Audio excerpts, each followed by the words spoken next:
अस्सलामुअलैकुम नाज़रीन, welcome to जहान रमज़ान ओनली ऑन 365 न्यूज़।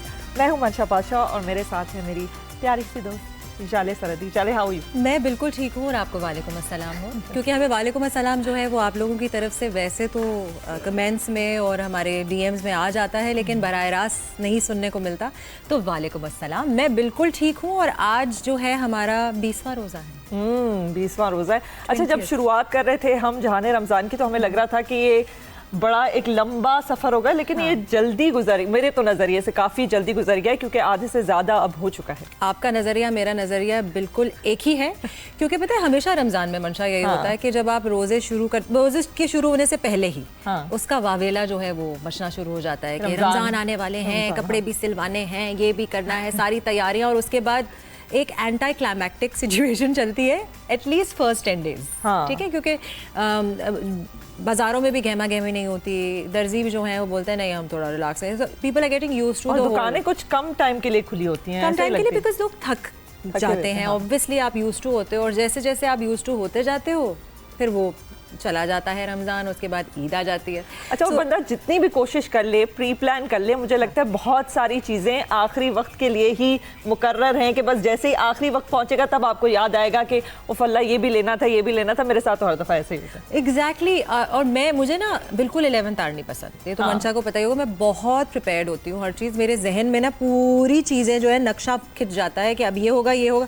मैं इनफैक्ट स्टूडियो की तरफ जब आ रही होती हूँ ना तो मैं यहाँ से क्रॉस करूँगी, वहाँ से क्रॉस करूँगी, सब चल रहा होता है, ओवर एक्टिव माइंड है। सो ऐसे लोगों के लिए ना वो अच्छी बात यह है कि वो पहले ही प्रिपेयर्ड हो, इसलिए मेरे सारे ईद के कपड़े, मेरी बेटी के ईद के कपड़े, मेरे हस्बैंड के ईद के कपड़े, क्या खाना पकना है, कितनी चीज़ें रखनी है, मतलब ईद के लिए क्या क्या चीज़ें हमने तैयारी करके रखनी है, वो सब हो चुका है।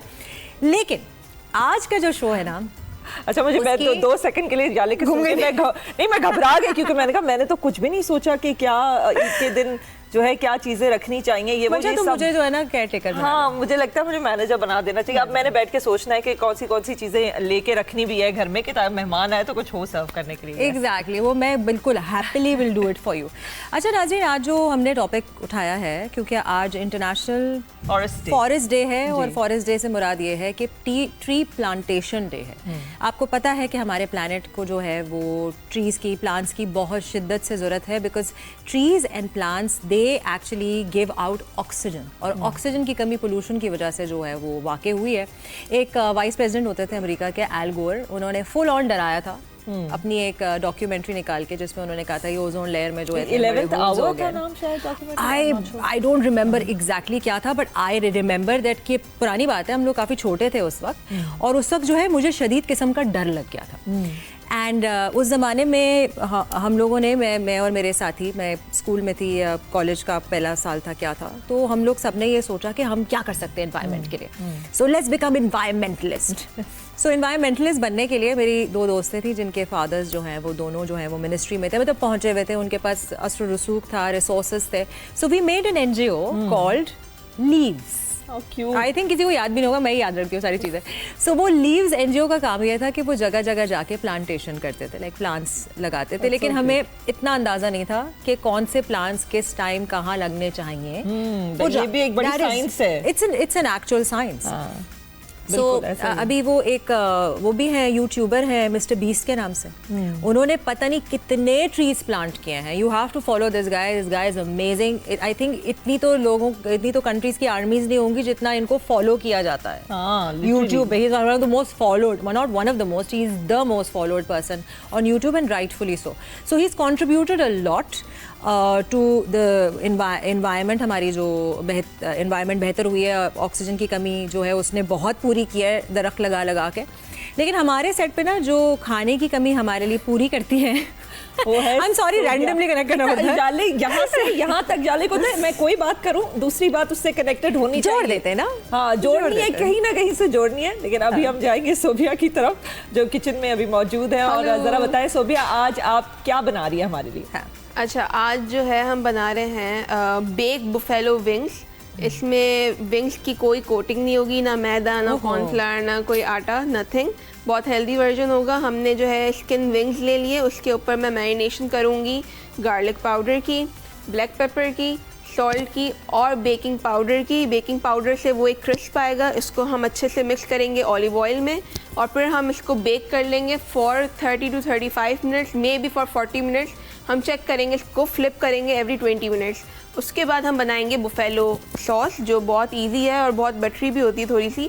हमने लेना है 1 कप बटर, उसको हम अच्छे से कुक करेंगे, उसको क्लेरिफाई करेंगे। क्लेरिफाई का मतलब होता है मक्खन को घी बना लेंगे उसको। बिल्कुल, उसका जितना भी फैट होगा, जो हमारा जो मिल्क जो ऊपर आएगा कंटेंट, उसको निकाल लेंगे। वो आपका क्लेरिफाई बटर हो जाएगा। फिर हमने क्या किया, हमने 1 कप हॉट सॉस ली। हॉट सॉस को हम कुक करेंगे, उसमें क्लेरिफाई बटर डालेंगे, आपका बुफेलो सॉस रेडी है।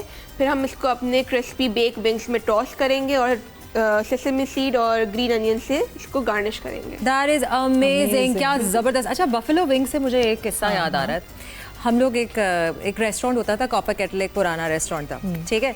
उसमें जो है वो बहुत इनके फेमस थे बफेलो विंग्स, ठीक है। तो हमारे जानने वाले थे, हालांकि उन्होंने खाए होंगे, but for some odd reason उस वक्त उनको याद नहीं आया कि ये बफेलो जो है वो बर्ड नहीं है, बफलो जो है एक जानवर है। और पता नहीं किसको बफलो, आई थिंक बफलो में ये हॉट सॉस जो है, बफलो कहते हैं क्यों? क्योंकि उनका हॉट सॉस बहुत फेमस है। Buffalo is a place in America, there hot sauce is very famous, इसको यूज किया जाता है। तो उन्होंने बोला कि ये तो छोटे चिकन के विंग्स आ गए हैं, तो मैं तो बफलो के मंगवाए थे। मैं कभी नहीं भूल सकती, हमने उनका बहुत मजाक उड़ाया था। लेकिन नाज़रीन, इसी बात पे हम लेते हैं एक छोटी सी ब्रेक से वापस आएंगे। आप देख रहे हैं जाने रमजान, एक और गेस्ट हमारे पास मौजूद होंगे, सो स्टे ट्यून्ड। सामदीद, वेलकम बैक नाज़रीन, आप देख रहे हैं जहान रमज़ान 365 न्यूज़ पे। हमारे जो इस वक्त गेस्ट, जिनको हम गेस्ट कहते हैं लेकिन वो गेस्ट नहीं है, हमारे साथ हैं ज़ुहैब। कैसे हैं आप ज़ुहैब? मैं ठीक हूँ, अस्सलाम वालेकुम। कैसे आपको हमारी तरफ से और पूरी टीम की तरफ से नहीं तो देखिए, मुझे मजाक उड़ा रही है मेरा। मजाक नहीं उड़ा रही है, 20 दिन गुजर गए ना, तो अब हर चीज जो है ना, किस बात का चल रहा है? मैं बताती हूँ आपको। जो भी गेस्ट आता है ना, मंशा ने वो क्योंकि मंशा अपने घर में छोटी है, तो वो उनकी अम्मा बोलती होंगी ना, जाओ जाके बेटा हाँ मेहमानों को सलाम करके आओ। तो मंशा आती है, अस्सलाम वालेकुम, आपको हमारी तरफ से, हमारी पूरी टीम की तरफ से ना रमजान की वो अब मेरा वो हो गया एक तकिया कलाम ही कह ले, क्या मतलब तरीका हो गया, रिवायत हो गई है। बिल्कुल, बहुत अच्छा तरीका है, इसको आप जारी रखें। हाँ, हम जारी रखेंगे, जो भी कुछ कहे ले हम जारी रखें। तो मैंने मना किया, तुम्हें लगा मैं तुम्हारा मजाक उड़ाई मंशा, it was cute. Thank you. कभी ऐसा हो जाओ मंशा और मंशा भी उठ जाए। अच्छा हाँ, कौन आ रहा है? हाँ, ऐसा ही है। अच्छा, हमारा आज का जो मौजू है वो है climate change and international forest day. तो ज़ुहैब, मैं सबसे पहले आपसे पूछना चाहूँगी कि क्लाइमेट चेंज का जो टॉपिक है वो कंट्रोवर्शियल होना नहीं चाहिए, लेकिन वो सॉर्ट ऑफ एक कंट्रोवर्शियल हो गया है क्योंकि डोनाल्ड ट्रंप और उनके ख्यालात जैसे हैं अबाउट क्लाइमेट चेंज के, इट्स नॉट रियल। और जो लोग ज़्यादातर कॉर्पोरेशंस को फेवर करते हैं, आर्ग्यूमेंट ये है कि जो लोग कॉर्पोरेशंस को फेवर करते हैं वो क्लाइमेट चेंज को डिनाई करते हैं क्योंकि corporations do contribute to the destruction of the planet, you know. तो आपका क्या नज़रिया है इसको लेके? नहीं, क्लाइमेट चेंज तो देखें, हम इतनी दफ़ा अपने शो पे बात करते रहे हैं, ये सबसे बड़ा इशू अगर दुनिया का है तो वो क्लाइमेट चेंज है। क्योंकि देखें ना आप, मौसमियाती तब्दीली इस तरीके से आ रही है, इसी से जुड़े हुए सारे मामलात हैं। पानी का मसला आप ले लें, देखें बारिशें होनी होती हैं, बारिश नहीं होती है जी। आपका जो बर्फबारी पाकिस्तान में कम हुई, अभी रिसेंटली आपको मैं बताऊं कि रावलपिंडी में तो सूरत हाल ये हो गई थी, अभी तो बारिशें हो गई क्लाइमेट चेंज की वजह से कि वहाँ वाटर इमरजेंसी नाफिज करनी पड़ गई थी रावलपिंडी इंतज़ामिया को। उन्होंने मना कर दिया था लोगों को कि अपने अपने गार्डन में जो पानी देते हैं, खुला पानी, वो नहीं दें आप। फिर आप अपनी कार वॉश करते हैं, वो ना करें, ठीक है। अपने सहन धो रहे होते हैं लोग, वो ना धोएं। तो ऐसी इमरजेंसी अच्छा, यूके में भी जहाँ पे इतनी बारिश होती है, लास्ट ईयर होजेस पे पाबंदी लग गई थी कि आप अपने गार्डन्स को वाटर नहीं दे, क्योंकि एकदम से वहाँ पे इतना सिर्फ स्प्रिंकलर्स इस्तेमाल कर आया था कि जो है वो पानी की कमी की वजह से वहाँ पे हो रहा था। फॉरेस्ट फायर्स जो हुए हैं अभी, जो कैलिफोर्निया में, फ्लोरिडा में, बिल्कुल आप देखें कैलिफोर्निया पूरा। अच्छा, ये जो क्लाइमेट चेंज है ना, लोगों को लगता है सिर्फ पोल्यूशन ना, दैट्स इट, वो उसकी हद तक है। 2 दरख्त लगा दी हमने तो ऑक्सीजन उन 2 दरख्त ने दे दिया और पोल्यूशन नहीं। जी, आपको क्लाइमेट चेंज इस हद तक है कि जो आइसबर्ग्स हैं वो मेल्ट हो रही हैं, बिल्कुल। और वो आइसबर्ग्स की मेल्टिंग की वजह से बहुत सारी वाइल्ड लाइफ है जो अब रहेगी नहीं, एक्सटेंट हो जाएगी। एक्सट्रीम वेदर है ना, देखिए Extreme गर्मी weather। भी एक्सट्रीम हो रही है और सर्दी भी एक्सट्रीम। ग्लोबल वार्मिंग जिसको Global कहते हैं। warming। अच्छा, वो ट्रम्प की जब आपने बात की ना, तो मैं तो जर्नलिस्ट नहीं हूँ, तो मैं तो बिल्कुल भी न्यूट्रल नहीं होंगी इस पे। आई थिंक जर्नलिस्ट रहते हैं थोड़ा बहुत neutral, I will not be. Truthful रहना चाहिए जी वैसे neutral। बिल्कुल, लाइक सच, जो मुझे सच दिखता है। इनकी दोस्ती इतनी है इलॉन मस्क से, क्योंकि उनको बचाते रहते हैं हर जगह, वो कोई भी आ जाता है कहने के लिए कुछ, तो ये एक ही हुंडों जैसे की दो तरह जो है ना। हाँ, इलॉन मस्क जो है वो मार्स पे जाके कॉलोनी बनाना चाह रहा है। क्यों? क्योंकि अर्थ विल बी अनलिवेबल, और ये क्लाइमेट चेंज की वजह से ही अनलिवेबल। वैसे तो आप लोगों की शक्लें देख के ही हम अनलिवेबल बन गई है ये जगह। मैं तो जाना भी नहीं चाहती अमेरिका, तो ये जो हमारे लिए रोक रहे हैं ये। पाकिस्तान की अगर उसमें हम बात करें ना कॉन्टेक्स्ट में, दुनिया तो खैर कर लेगी, क्योंकि यूरोप में और आप यूएस में देखें तो वो ऐसी प्लानिंग करेंगे कि जिसकी वजह से वो इससे बच जाएंगे। लेकिन हम जैसे जो अंडर डेवलप्ड कंट्रीज वो क्या करें? उनको सोचने की ज़रूरत है। अभी आपने देखा कराची में, मैं एक एरियल शॉट कहीं से देख रहा था, डॉक्यूमेंट्री थी, तो मैं ये देख रहा था कि इतनी बड़ी बड़ी आबादियाँ हैं लेकिन कहीं दरख्त नहीं है, कहीं ग्रीन बेल्ट्स नहीं है जी। तो आप इमेजिन करें कि आपके पास आपकी ग्रीन बेल्ट्स खत्म हो चुकी हैं, वहाँ पे इंक्रोचमेंट हो चुकी है। कहाँ की वहाँ बात कर रहे हैं? कराची, लाहौर, कहीं भी आप पाकिस्तान का कोई भी शहर देख लें, हमारी तवज्जो ही नहीं है। हम अपने घर पे तो खैर लगा लेते हैं कुछ कोशिश करके, जो थोड़ा बहुत गार्डन होता है, लेकिन उसके अलावा आप देखें हुकूमती सतह पर कहीं भी आप ये नहीं देखते कि फोकस्ड हैं या प्रायोरिटी बेसिस पर ग्रीन बेल्ट्स बीच का में कोई शुरू हुआ था, बीच में शुरू हुआ था। मुझे बल्कि हम जो हमारी वो है मरियम नवाज ने भी एक पूरा सिलसिला बनाया था about plantations, but I think वो बहुत कम है, बहुत कम। हमें बहुत ज्यादा करना चाहिए और जरूरत है। जो आप कराची की बात करें, हम तो वैसे ही रेजरेक्टेड लैंड पे हैं। जी, जी। ये जो सारा जो कराची फॉल्ट का रेंज भी है, बिल्कुल ये ऊपर तक जा रही है, फॉल्ट रेंज है कि Exactly। अर्थक्वेक की वजह से बहुत ज्यादा मुतासिर। तो हमें तो और ज्यादा इस पे, बल्कि ये जो ट्रॉपिकल जंगल्स हैं उनके आप दरख्त जो है वो काट के जो है, आई डोंट नो क्या करना चाह रहे हैं, मुझे तो समझ नहीं आ रही कितनी आबादी आपने बढ़ानी है कि आप वो वहाँ कंक्रीट का जंगल है। आप देखें Yes। विदाउट प्लानिंग हम लोग शहर, आप देखें मास्टर प्लान नहीं है शहर का कोई, और है भी तो हमें अभी तक नजर नहीं आया। नहीं है, जिस तरीके जिसको से जहाँ जगह मिलती है वो कॉलोनीज अपनी मल्टी-स्टोरी बनाता जाता है। और 80-80 गज पे मल्टी स्टोरी बिल्डिंग्स हैं यार। आप इमेजिन करें जी। कि 80 गज क्या होता है एरिया, छोटा सा एरिया और उस पे 6-7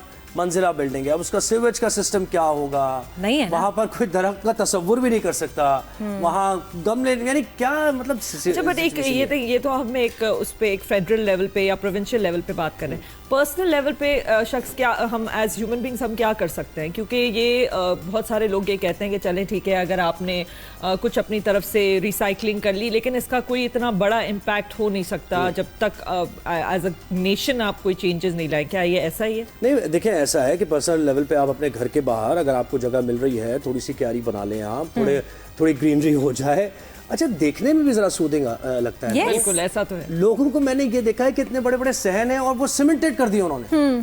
यानी कितनी अजीब सी पानी बात की भी है तो कि कमी है, पानी मतलब की- ये इसी वजह मसला से- है ना। देखें अब इट्स अ बहुत- साइकिल, इसी इट्स अ वजह से विशियस कमी है ना साइकिल। पानी की। क्योंकि वो तो आप वाटर पानी- लेवल नीचे जाएगा ना जब प्लांटेशन नहीं होगी। तो बचपन आप में हमें जमीन सिखाया को गया था, कंक्रीट बना देंगे। बचपन में वो जो नहीं आपको डायग्राम्स बनाने पड़ते थे कि आप बिल्कुल ऐसे। प्लांट करेंगे तो ऑक्सीजन जाएगा, तो वो इवेपोरेट होगा, तो वो क्लाउड्स बनेंगे तो बारिश तो होगी वो और ये हमारे- सब Exactly। साइकिल है जो कि हमने उसको तोड़ दिया है बीच बिल्कुल में। ऐसे ही। अब मैं आपसे, जैसे आप वो तुम उसकी बात कर रही हो ना, मोहल्लों में, ठीक है, अब एक दरख्त है किसी के घर में, ठीक है, वो उसका जो उसके पत्ते जो है किसी और के घर में जो है वो गिरते हैं, भाई पत्ते गिर रहे हैं, झड़ रहे हैं, अच्छा, क्या हो ये गया? बड़ा मसला है कि क्या हो आप गया इसको इसमें? काट दो, इसको हाँ, साइड काट से काटें क्योंकि इसके पत्ते हमारे। अच्छा, लोग इतनी छोटी छोटी चीजों को लेके इतना वो हो जाते हैं अपने घर को, जो है ना, इतने पोजेसिव हो जाते हैं अपने घर को लेके कि फूल भी गिर रहे होते हैं तो उनको मसले होते हैं, उनको बुरा लग रहा है। उनको बुरा लगता है कि ये बोगनविला के फूल क्यों हमारे घर में गिर रहे न्यूजीलैंड हैं। में ऐसे ग्राउंड हैं, एक ग्राउंड है न्यूजीलैंड में कि जहाँ पर ग्राउंड के अंदर दरख्त है जी, और वो दरख्त काटा को नहीं गया है काटते। क्योंकि वो हजारों साल पुराना है ना। कि आप देखें ग्राउंड में दरख्त का क्या काम, लेकिन वो इतना पुराना दरख्त है और वो उनकी प्रायोरिटीज इससे नजर आती हैं कि वो ग्राउंड के अंदर है, इंटरनेशनल मैचेस भी होते हैं वहाँ पर, लेकिन उस दरख्त को नहीं काट रहे हम जी। और हम ऐसे दरख्तों को काट रहे हैं कि कोई तनासुब ही नहीं है, कोई रेशो ही नहीं है। I don't understand, I don't understand this. ये और बड़ी- बहुत सारी छोटी ऑर्गेनाइजेशंस हैं जो इसके ऊपर काम करती हैं, लाइक हमारे दोस्त जो है जोफा, उसने भी जो दरख्त लगाने की मुहिम भी चलाई थी। आई थिंक ये इवैल्यूएट हमें करना चाहिए अपना। बिल्कुल। हम लोग as a campaign launch as a campaign launch हमारी हम जिम्मेदारी करते भी हैं। यही है। ये भाई, करें, हमने कुछ 365 कोशिश की थी अपने राइज एंड शाइन पे, ये काफी अरसा हाँ। हमने चलाया है इसको हाँ कि जी। एज ए कैंपेन कि भाई एक घर एक दरख्त के नाम से कैंपेन है। कितना और आसान है। कितना आसान काम है। हाँ, मतलब, और ये उन घरों की बात नहीं हो रही जो कि वो आप बता रहे थे कि 800 गज के जो हैं मंजिलें के खड़ी बिल्कुल। की हुई हैं, वो नहीं, लेकिन जिन जिन के पास घर है, ठीक बिल्कुल, है, और वो तो करें। एक घर के एक दरख्त, एक प्लांट लगा दो। हम स्कूल में बच्चों को बोल रहे होते थोड़ा सा मेरी पानी बेटी दे आ दो उसे, जाती है। और क्या करना है आपने, Yes. कौन सी ऐसी मेहनत करनी है, नहीं, थोड़ा सा कुछ- उसको पानी देना। कुछ तो ऐसे दरख्त हैं जिनको पानी की जरूरत भी नहीं पेश आती। बिल्कुल। They're evergreen। जैसे लेकिन मैं आपको एक बात इतना खूबसूरत प्लांट है लेकिन उसको बड़े कम पानी की जरूरत, बल्कि वो Exactly. ओवर वाटरिंग मैं से उसके आपको एक फूल बात नहीं तो निकलते। इतनी हैरानी की बात है, यानी आज से कोई 15 साल पहले जब परवेज मुशर्रफ साहब की हुकूमत थी तो कराची की एक सिस्टम एक जमात के पास था और मेयर कराची थे, तो उस दौरान उन्होंने ऐसे दरख्त लगाए थे ग्रीन बेल्ट्स पर जी। कि जो काउंटर प्रोडक्टिव थे, हाँ, यानी जिनसे पानी जो पानी खिंचता है, सोख कर लेते थे। अपने अंदर।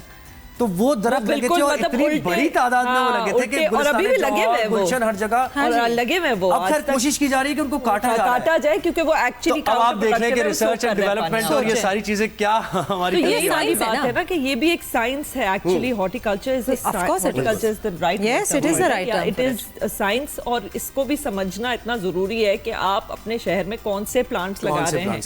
ये एक पूरा साइंस है जिसको इतनी तवज्जो नहीं। बस मंशा, तुमने घर जाके अगर प्लांट नहीं लगाया ना, you have to अच्छा, plant. मैंने अपने घर में तो क्योंकि हमारा माशाल्लाह अच्छा सा गार्डन है, लेकिन मैंने अपनी जो रूफ है उस पे मैंने पहली दफा अपनी जिंदगी में ऑर्गेनिक जो है प्लांट्स लगाए हैं और बड़ा मैं वो भी उसको- अच्छा तरीका है वैसे। हाँ, मुझे लगता है मेरे ग्रीन हैंड्स नहीं है, मेरी अम्मी के हैं, मेरे भी नहीं है, बट मेरा शौक है।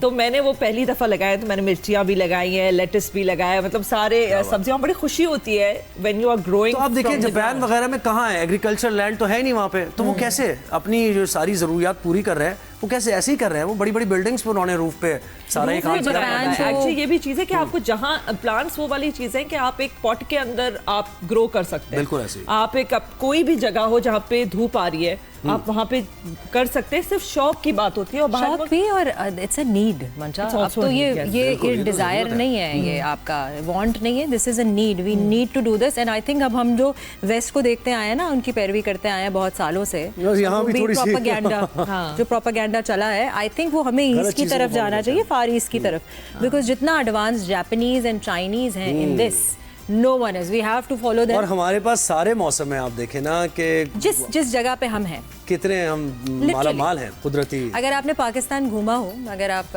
अप नॉर्थ गए हो, हम लोग तो फॉर्चुनेटली ऐसे प्रोफेशन का हिस्सा हैं कि हमें वैसे ही ले जाया जाता है। मैं और मंशा एक फिल्म का हिस्सा थे, चले थे साथ, जिसमें हम हुंजा गए और हुंजा से आगे पस्सू, बटूरा, ऐसी ऐसी 1.5 जगह। महीना अभी आप नॉर्थ। ओफ, इट वाज, मुझे लग रहा था मैं मर के ना जन्नत में हूँ। ये वाला मेरा बिल्कुल तो ऐसे ही है, उसका बिल्कुल लैंडस्केप बिल्कुल खूबसूरत और स्विट्जरलैंड से कहीं बेहतर है कहते हैं, लेकिन वो कहीं। बात है ना कि टूरिज्म पे कोई इन्वेस्टमेंट नहीं है। लोग बाहर के ज़ाहिर फॉरेनर्स इतना आना चाहते हैं हमारे मुल्क में, लेकिन बेसिक जरूरियात ही नहीं है। द पॉइंट इज कि इन चीज़ों के लिए ना फिर आपको उतनी तवज्जो भी चाहिए। जहाँ इतनी ज़्यादा टूरिज्म होती है ना, तो जो गवर्नमेंट है वो इंटरेस्ट लेती है कि वहाँ के रोड्स भी सही बने हो, वहाँ पे सफाई भी Security। सही हो। सफाई, हाँ, बिल्कुल। और हाँ, सिक्योरिटी, सबसे ज्यादा हेल्थ मसला फैसिलिटीज ये- होनी हेल्थ चाहिए, बिल्कुल फैसिलिटीज ऐसे ही हो, है। बाथरूम्स हो, खवातीन के लिए बाथरूम्स हो। मसला ये कि वहाँ टूरिज्म बढ़ जाएगा, बढ़ गया है वैसे, लेकिन बीच में वो हुआ था ना, कचरा इतना फेंका जाता है, हमारे वहाँ पे कोई साथ- साफ करने हमारे का लिए नहीं। अच्छा, यहाँ और पे- देखे जबकि वो लोग वेलकमिंग है, वो तो उनका तो काम ही मेहमान टूरिज्म पे ही नवाजी। जा रहे हैं, उनकी मईशत ही उससे चल रही है, तो वो तो हमेशा कहते हैं कि आओ भाई हमारे इलाकों में, अब कंट्री साइड आप आए।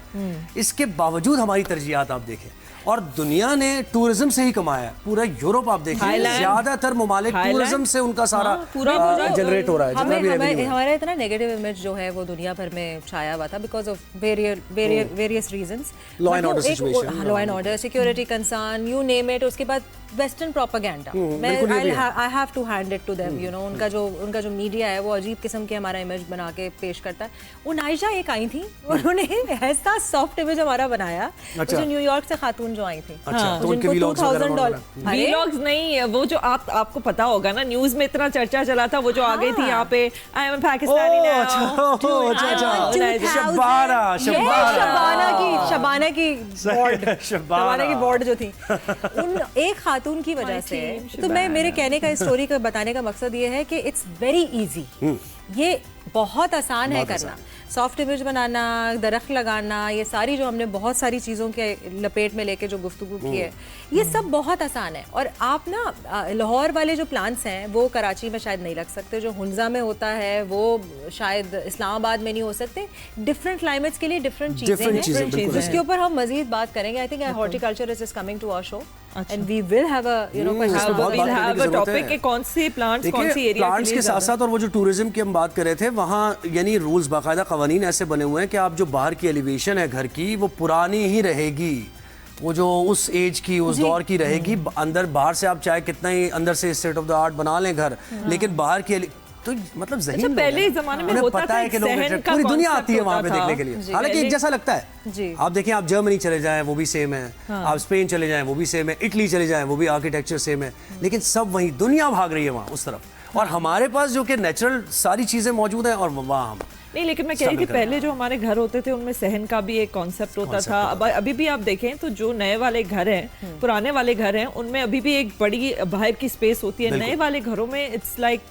वो तो कवर्ड ज्यादा उसको कवर्ड एरिया चाहिए। मैं बताऊं उन्होंने क्या? बिल्कुल कॉन्सेंट्रेट नहीं किया नेचर पे। My father was an architect, ठीक है, आर्किटेक्ट एंड इंटीरियर डिजाइनर। तो मैंने भी फाइन आर्ट्स पढ़ा है, तो हमारी जो फाउंडेशन ईयर है उसमें आपको आर्किटेक्चर भी पढ़ाया जाता है। And why is an architectural situation of a country और अ प्लेस, इसके पीछे रीजंस हैं। सिर्फ डिज़ाइन नहीं होता, इसके पीछे होता है आपका क्लाइमेट, इसके पीछे होता है आप कहाँ किस मौसम में हैं। जैसे मैं बात कर रही थी, अगर आप ट्रेन में सफ़र करते हुए लाहौर की तरफ जाते हैं तो आपको रेड ब्रिक के घर दिखते हैं बिल्कुल। तो वो रेड ब्रिक के घर इसलिए दिखते हैं क्योंकि एक तो वो रेड ब्रिक की जो मिट्टी है, जो उसका जो बनाने के उसके इंग्रेडिएंट्स कहेंगे, क्या बोलेंगे, वो वहाँ पे सब वहीं मौजूद है। और वो ठंडा होता है और वो अब्जॉर्ब करता है, वो उस मौसम के हिसाब से है। हमने तर्क करके ना हर चीज दूसरी अपना ली है, किसी और स्कूल ऑफ थॉट को लाके जबरदस्ती। और देखिए, वो जो आपने रेड ब्रिक की बात की है ना, अब वो बनाने का तरीका भी हम कोई मॉडर्न मेथड्स नहीं यूज कर रहे हैं, उससे और मुश्किल हो रही है हमें। स्मॉग वगैरह की सूरत हाल जो लाहौर में होती है, वो ये ईंटों के भट्टे होते हैं ना,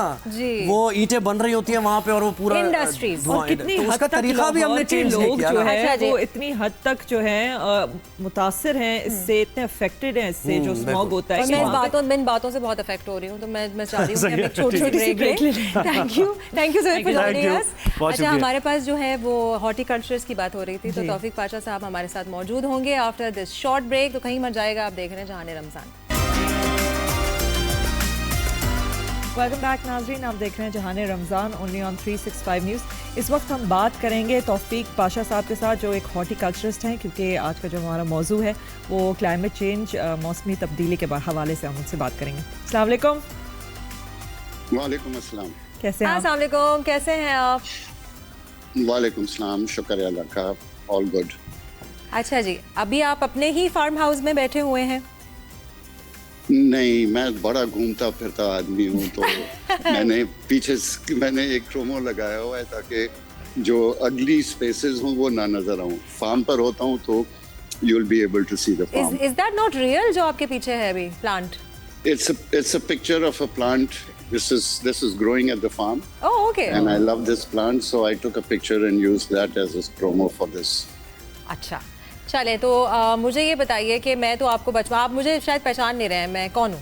मैं बिल्कुल पहचानता हूँ, क्यों नहीं पहचानता? मैं आपको बचपन से जानती हूँ। मंशा मुझे कह रही हाँ, तो मैं भी बोल रही हूँ, हर कोई तुम्हें बचपन से जानता है। सो मैं जानती हूँ ना, कंफर्म कर दें। मैं तो बचपन से पहले से जानता हूँ। I think I've known your mother since she was in college, so precisely. yes. So I only know the nice people in the world. ठीक है, ये तो बस अब साबित हो गया। ये तो तय हो गया। अच्छा, तौफीक पाशा साहब, हमें ज़रा बताएं, आपने ये फार्म जब भी have you been a horticulturist all your life, या आपका इंटरेस्ट इसमें डेवलप हुआ, और ये फार्म आपने कब लिया, क्या ग्रो करते हैं, उसके पीछे वजह क्या है फार्म लेने की? सब बता दें आप। सब बता दें हमें। Okay, so जल्दी बताऊंगा, but the story is that this was हर किसी की डेस्टिनी होती है, उसकी कहानी पहले से लिखी हुई होती है। मेरी कहानी जो है उसी तरह लिखी हुई थी। So I was born outside the country. I was brought to Karachi when I was a year and a half old, and at the age of 13 my parents moved to the farm. तो 13 साल की उम्र से, अब मेरी उम्र 37 साल की है, I'm 37. So the last 24 years I've lived at the farm, so to speak. सारी जिंदगी फार्म पे गुजर गई है, एंड मैं भी हम समझते हैं कि नेचर और एनवायरनमेंट वो कमरे के बाहर है, वो कहीं और है जी। लेकिन हम ये नहीं रियलाइज करते हैं कि हम एनवायरनमेंट के अंदर हैं और हम सब एनवायरनमेंट का एक हिस्सा है। तो जिस तरह फूल, फल, दरख्त, ये सारी चीज़ें हैं, उस तरह मैं भी एक पता नहीं आधा इंसान आधा दरख्त हूँ, क्या हूँ, लेकिन this is what I am. जी, एब्सोल्युटली। एंड सारी जिंदगी यही काम किया है। So anything related to nature, जिसमें फिर जो पानी की कंजर्वेशन है वो आ जाता है, फॉरेस्ट हैं, आज वर्ल्ड फॉरेस्ट डे है। जी आई वर्क फॉर चिल्ड्रन, बच्चों को इन्वायरमेंटल अवेयरनेस देना, हम फील्ड ट्रिप्स करते हैं, मैं विमेंस लाइवलीहुड के लिए काम करता हूँ, तो it's all social and environmental activism. So that means कि हम सिर्फ खराबियाँ और खामियाँ नहीं बताते हैं, हम उनका हल भी दिखाते हैं। जी एंड एज अ सोसाइटी, अगर हमारे पास, जैसे मेरे पास जो है, I can't get a farm and I can't make a farm in a greenhouse, तो मैं अपने लेवल पे लिविंग इन मोहल्ला जहाँ पे मैं चलो एक आध दरख्त उगा सकती हूँ, मैं क्या कर सकती हूँ टू बेटर माई एनवायरनमेंट? और कौन सा दरख्त, अगर आपके पास छोटी सी जगह है तो कौन सा, स्पेशली कराची? ओके, सो इसमें एक पानी के बारे में हम कहते हैं कि कतरा कतरा करके दरिया बनता है, लेकिन दरिया बनने में करोड़ों साल लगते हैं और बहुत सारे कतरे, करोड़ों साल लगते हैं और बहुत सारे कतरे। तो मुझे सारे कतरे अभी चाहिए, दिस इज माय स्लोगन, मुझे सारे कतरे अभी चाहिए। सो ठीक है ना। सो नाउ हम शहरों में, अब earlier on you people were talking, और आपने कहा कि किस तरह वो घर छोटे हो गए हैं और कवर्ड एरिया बढ़ गया। इट्स एक्चुअली प्लॉट की साइज छोटी होती गई है क्योंकि जमीन महंगी होती गई है। पॉपुलेशन हमारी, एक तो ऑटोमेटिकली जो पॉपुलेशन की इंक्रीज है वो है, और फिर migration from the rest of the country to the big cities, तो इसलिए बड़े सिटीज की पॉपुलेशन बढ़ती भी चले जाती है। अगर आप छोटे सिटीज में चले जाएं तो अभी भी लोगों के पास बड़े सहन होते हैं, लेकिन वहाँ भी ये टाउनशिप्स आना शुरू हो गई हैं और फिर आपको वो पिजन होल्स में डालना शुरू कर दिया है। ये एक सोसाइटी का एक जो हमारा सिस्टम है ना, ये है। जब आप शहरों में रहते हैं और मोहल्लों में रहते हैं तो एक्चुअली तो रिस्पॉन्सिबिलिटी होती है स्टेट की, एडमिनिस्ट्रेशन की, कि हर मोहल्ले में जो है ना आपके लिए ग्रीन स्पेसेस प्रोवाइड किए गए हों, आपके रोडों पे दरख्त लगे हुए हों, ये सब होना चाहिए जी। अब हमें उधर से भी नहीं मिल रहा है, हमारे घर छोटे हो गए हैं, हम क्या लगाएं? हमारे पास बहुत गुंजाइशें होती हैं जो हम कर सकते हैं। एक चीज जो हमें करनी चाहिए, हमारे पास बाउंड्री वॉल्स होते हैं जी। हम बाउंड्री वॉल्स पे क्रीपर्स क्यों नहीं चढ़ाते हैं? अच्छा, अगर हम बाउंड्री वॉल्स को तौफीक अंकल, सॉरी होता ये है कि जब भी आप क्रीपर्स की बात करो ना, तो पड़ोस वाले जो है वो आके कंप्लेन करते हैं आपकी वजह से जो है वो मक्खियां और मच्छर आ गए हैं types. Is that true? Actually greenery जो है ना, उसके अंदर मच्छर दिन के अंदर छुपते हैं। अच्छा, उनको छुपने की तो जगह चाहिए ना, लेकिन मच्छर आए कहाँ से? Actual issue is, the problem is कि मच्छर नहीं होने चाहिए हमारे एरिया में। उसकी वजह यह है कि हमारे यहाँ गंदगी है, गंदा पानी खड़ा रहता हुआ है हर जगह पे, उसमें मच्छर ब्रीड करते हैं। अब ये आलमिया हो गया है कि शाम को आप मगरिब के टाइम बाहर नहीं निकल सकते क्योंकि मच्छर काट रहे होते हैं। जो भी प्रोग्राम्स बन रहे होते हैं वो इस हिसाब से होता है कि आजकल मच्छर का सीजन है कि नहीं है। जी। सो मच्छर का सीजन, यस, लिटरली सीजनल है जी। जी, मच्छर सीजनल है। जब गर्मी बहुत सख्त हो जाएगी तो मच्छर मर जाते हैं, फिर आपको 2-3 महीने का ब्रेक मिलता है। उसी तरह सर्दियों में जब सर्दी बहुत सख्त हो जाती है तो मच्छर मर जाते हैं, रिड्यूस हो जाते हैं उनकी quantity. So the creepers aren't responsible for the मच्छर। They hide the mosquitoes। अब उसके अंदर छिपकलियां भी छुपती हैं, उसके अंदर तो उसमें फूल भी तो लगता है जी। आप सिर्फ मच्छर देख रहे हैं, आप फूल और खुशबू नहीं देख रहे हैं, खूबसूरती नहीं देख रहे हैं, और आपके जो बाउंड्री वॉल्स गर्म हो रहे होते हैं, वो ठंडे हो जाते हैं, सनलाइट धूप से वो ठंडे हो जाते हैं। फिर आपको खुशबूदार चीजें लगानी चाहिए, और ऐसी चीजें, छोटी झाड़ियां, अगर दरख्तों के लिए जगह नहीं हो, आपको इंडोर्स अपने किचन के अंदर कुछ पौधा रखना चाहिए। बाथरूम में ह्यूमिडिटी हाई होती है, मनी प्लांट और इस तरह की चीजें वहां उग जाती हैं। बाहर if you have the space, सायेदार चीजें लगाएं, फलदार चीजें लगाएं। Yesterday was the world day for sparrows, जो छोटी चिड़िया, जो कॉमन स्पैरो है, जिसको हम नॉर्मली उर्दू वगैरह में हम उसको चिड़िया ही कहते हैं जी। वो चिड़िया जो है वो डिसअपियर हो रही है हमारी सिटीज में से। वो क्यों? देखें, कोई भी चीज एक अगर आप लगा रहे हो, आपके पास जो स्पेस है उसमें यू शुड हैव हैबिटेट। आपके पास परिंदों के लिए, कीड़ों के लिए रहने की जगह होनी चाहिए, उनके लिए खुराक होनी चाहिए। तो बर्ड्स के लिए आपको ऐसी चीजें लगानी है जिसमें छोटे छोटे बेरीज लगे हुए हों, छोटा फल लगा हुआ हो, ताकि बर्ड्स खा सकें। ठीक है। अगर आपको स्क्विरल्स चाहिए तो भेड़ का दरख्त लगाएं, स्क्विरल्स आपके पास बहुत आएंगे। So this is you have to provide, आपको उनके लिए हैबिटेट देना एक है। इकोसिस्टम अपने घर में थोड़ा बहुत आपने क्रिएट करना है, आप बना सकते हैं। And today is world forest day, okay. Yes. सो उसकी अहमियत जो फॉरेस्ट की है, पाकिस्तान देखें, अल्लाह ताला ने भी जो है ना, वो कुछ ऐसे मुल्क हैं, ऐसे लोग हैं, उनकी चमड़ी का कलर ऐसा है, जी उनको नवाजा है, उसने जंगलात दिए हैं, अच्छा मौसम दिया है, बेशक, और हमने बहुत उनको गर्म मौसम प्रिजर्व नहीं दिया है। किया। This has been our fault. Thank you हाँ। सो मच तौफीक you अंकल, जी, हमारा thank you टाइम so बहुत much. कम है, बट आपने बहुत मुफीद आई, और इंशाल्लाह हमारा प्रोग्राम देखने के बाद कोई ना कोई अपने घर में या तो दरख्त या क्रीपर्स लगा रहा होगा। अभी हम लेते हैं छोटी सी ब्रेक के बाद हम यहीं वापस आ जाएंगे, तो आप भी आ जाएगा हमारे साथ। आप देख रहे हैं जाने Ramzan only on 365 news. Welcome back नाजरीन, आप देख रहे हैं जहाने रमज़ान ओनली ऑन 365 न्यूज़। अच्छा, इस वक्त हम जाएंगे इस्लामाबाद में फैसल मॉस्क की जानिब। वहाँ मुर्तज़ा रॉय हमें कुछ बताएंगे, जो लोग एहतिकाफ में आज बैठ रहे हैं उनके हवाले से। आज रोज़ादार अल्लाह के घर के मेहमान बनेंगे, और पूरे मुल्क में बल्कि पूरे आलम इस्लाम में आज मसाजिद के अंदर एहतिकाफ शुरू हो जाएगा। और इस्लामाबाद की फैसल मस्जिद में सबसे ज़्यादा तादाद होती है मुतकिफ़ीन की, और यहाँ पर भी अभी एहतिकाफ करने वालों की आमद का सिलसिला शुरू हो चुका है, और मुल्क के दूर दराज इलाकों से यहाँ पर लोग आकर एहतिकाफ करते हैं। हमारे साथ इस वक्त एहतिकाफ करने की गरज से फैसल मस्जिद की तरफ जाने वाले लोग भी मौजूद हैं, हम इनसे बात करेंगे। आप ये बताएं, आज कैसा जज्बा है कि आप इस्लामाबाद की सबसे खूबसूरत और सबसे बड़ी फैसल मस्जिद में एहतिकाफ करने जा रहे हैं? जी शुक्र है, अल्हम्दुलिल्लाह, अल्लाह की फ़ज़ल है। हम इतिकाफ़ करने के लिए कोहाट से आए, तशरीफ़ ले आए, और इधर इतिकाफ़ कर पूरा करके वापस जाएंगे इंशाल्लाह। कोहाट से आए हैं, बहुत दूर से आए हैं, आप क्या कहेंगे, आज क्या जज्बात हैं? जब अल्लाह के घर के मेहमान हम बनते हैं तो वैसे ही जज्बात बहुत अच्छे होते हैं, और फिर जब फैसल मस्जिद में आप एहतिकाफ़ करने जा रहे हैं, जो पूरी दुनिया में मशहूर है, पाकिस्तान में मशहूर है, यहाँ पे लाखों लोग यहाँ पे सैर करने भी आते हैं, तो कैसा लग रहा है, जज्बात क्या हैं, और फिर इंतज़ामात कैसे हैं फैसल मस्जिद में? बिस्मिल्लाहिर्रहमानिर्रहीम, नहमदुहु व नसल्ली अला रसूलिल करीम। मेरा नाम अयूब है, कोहाट से ताल्लुक़ है, और मैं 6 साल है यहाँ पर आ रहा हूँ बाकायदा एहतिकाफ़ के लिए। और अल्हम्दुलिल्लाह यहाँ पर जो इंतज़ामात है वो बिल्कुल आउटस्टैंडिंग है। इसके अलावा खाने और शेख और दोनों भी ठीक ठाक हैं।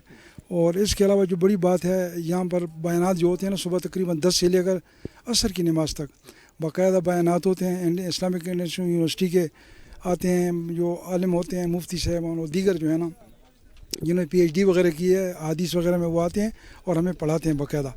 और मैं तो बहुत इससे मुस्तफ़ीद हुआ हूँ, क्योंकि बाकायदा इस पर आ रहा हूँ, और तकरीबन तादाद यहाँ पर 500 से 600 तो होती है। जी, थैंक यू सर। बहुत शुक्रिया। आपने सुना कि यहाँ पे ना सिर्फ एहतिकाफ़ करते हैं, बल्कि इसके साथ साथ लर्निंग भी होती है। मुख्तलिफ स्कॉलर्स और उलमा कराम यहाँ पर आकर स्पीचेस करते हैं, जिससे जो मुतकिफ़ीन हैं उनके लिए सीखने को बहुत कुछ जी। तो फैसल मॉस्क वैसे भी उसका एरिया बहुत है, और दूर दराज इलाकों से भी वहाँ लोग आते हैं, बिकॉज नॉर्दर्न एरियाज़ भी वहाँ से टच करते हैं। तो इसी तरह से लाहौर में भी दाता दरबार पर भी एहतिकाफ़ में लोग बैठने के लिए आ रहे हैं, और इसके बारे में हमें इम्तियाज़ अली बताएंगे कि वहाँ क्या सिलसिला है, क्या जज्बात है और क्या सूरत हाल है। हाँ जी, बिल्कुल। रहमतों, बरकतों, फजीलतों वाला माह रमज़ान नूरुल मुबारक का आखिरी अशरे में जो है फ़र्ज़ंदान इस्लाम की बहुत बड़ी तादाद जो है इत्काफ़ बैठती है। और इस वक्त मैं दाता दरबार मौजूद हूँ, जो कि यहाँ पर 2000 से ज़ायद अफराद जो है वो तनहा अल्लाह की रज़ा के लिए इत्काफ़ बैठ रहे हैं। और इसी हवाले से आज बात करने के लिए दाता दरबार के एडमिनिस्ट्रेटर हमारे साथ मौजूद हैं, उनसे बात करते हैं। सर, बताइएगा, कितने लोगों की अकीदत होती है कि वो दाता दरबार बैठें, और कितने फ़र्ज़ंदान इस्लाम यहाँ पर आज इत्काफ़ बैठ रहे हैं? जी अल्हम्दुलिल्लाह, दाता दरबार में तो बैठने की हर आदमी की सादत होती है, इत्काफ़ में बैठे। हमारे पास जो आज इस टाइम मौजूद डिटेल के मुताबिक आज 1800 लोग हमारे पास आ चुके हैं। वो इंशाल्लाह 1800 लोग जो हैं वो इत्काफ़ की सादत हासिल करेंगे, जिसके लिए हमने मुख्तलिफ सारे इंतज़ामी सिक्योरिटी सारे मामलात को हतमी शक्ल दे दी गई है। बाकी आप देखें। क्या पूरे मुल्क भर से दरख्वास्तें आती हैं, या बैनुल अक़वामी तौर पर जो मुसलमान मुकीम है उनकी भी अकीदत होती है कि वो दाता दरबार आके इत्काफ़? जी अल्हम्दुलिल्लाह, पूरे पाकिस्तान से मुख्तलिफ इलाकों से दरख्वास्तें हमारे पास आती हैं इत्काफ़ के लिए। उसके अलावा बरूने मुल्क से भी लोग इत्काफ़ की गर्ज से आते हैं, उनकी भी हमारे पास दरख्वास्तें वसूल होती हैं।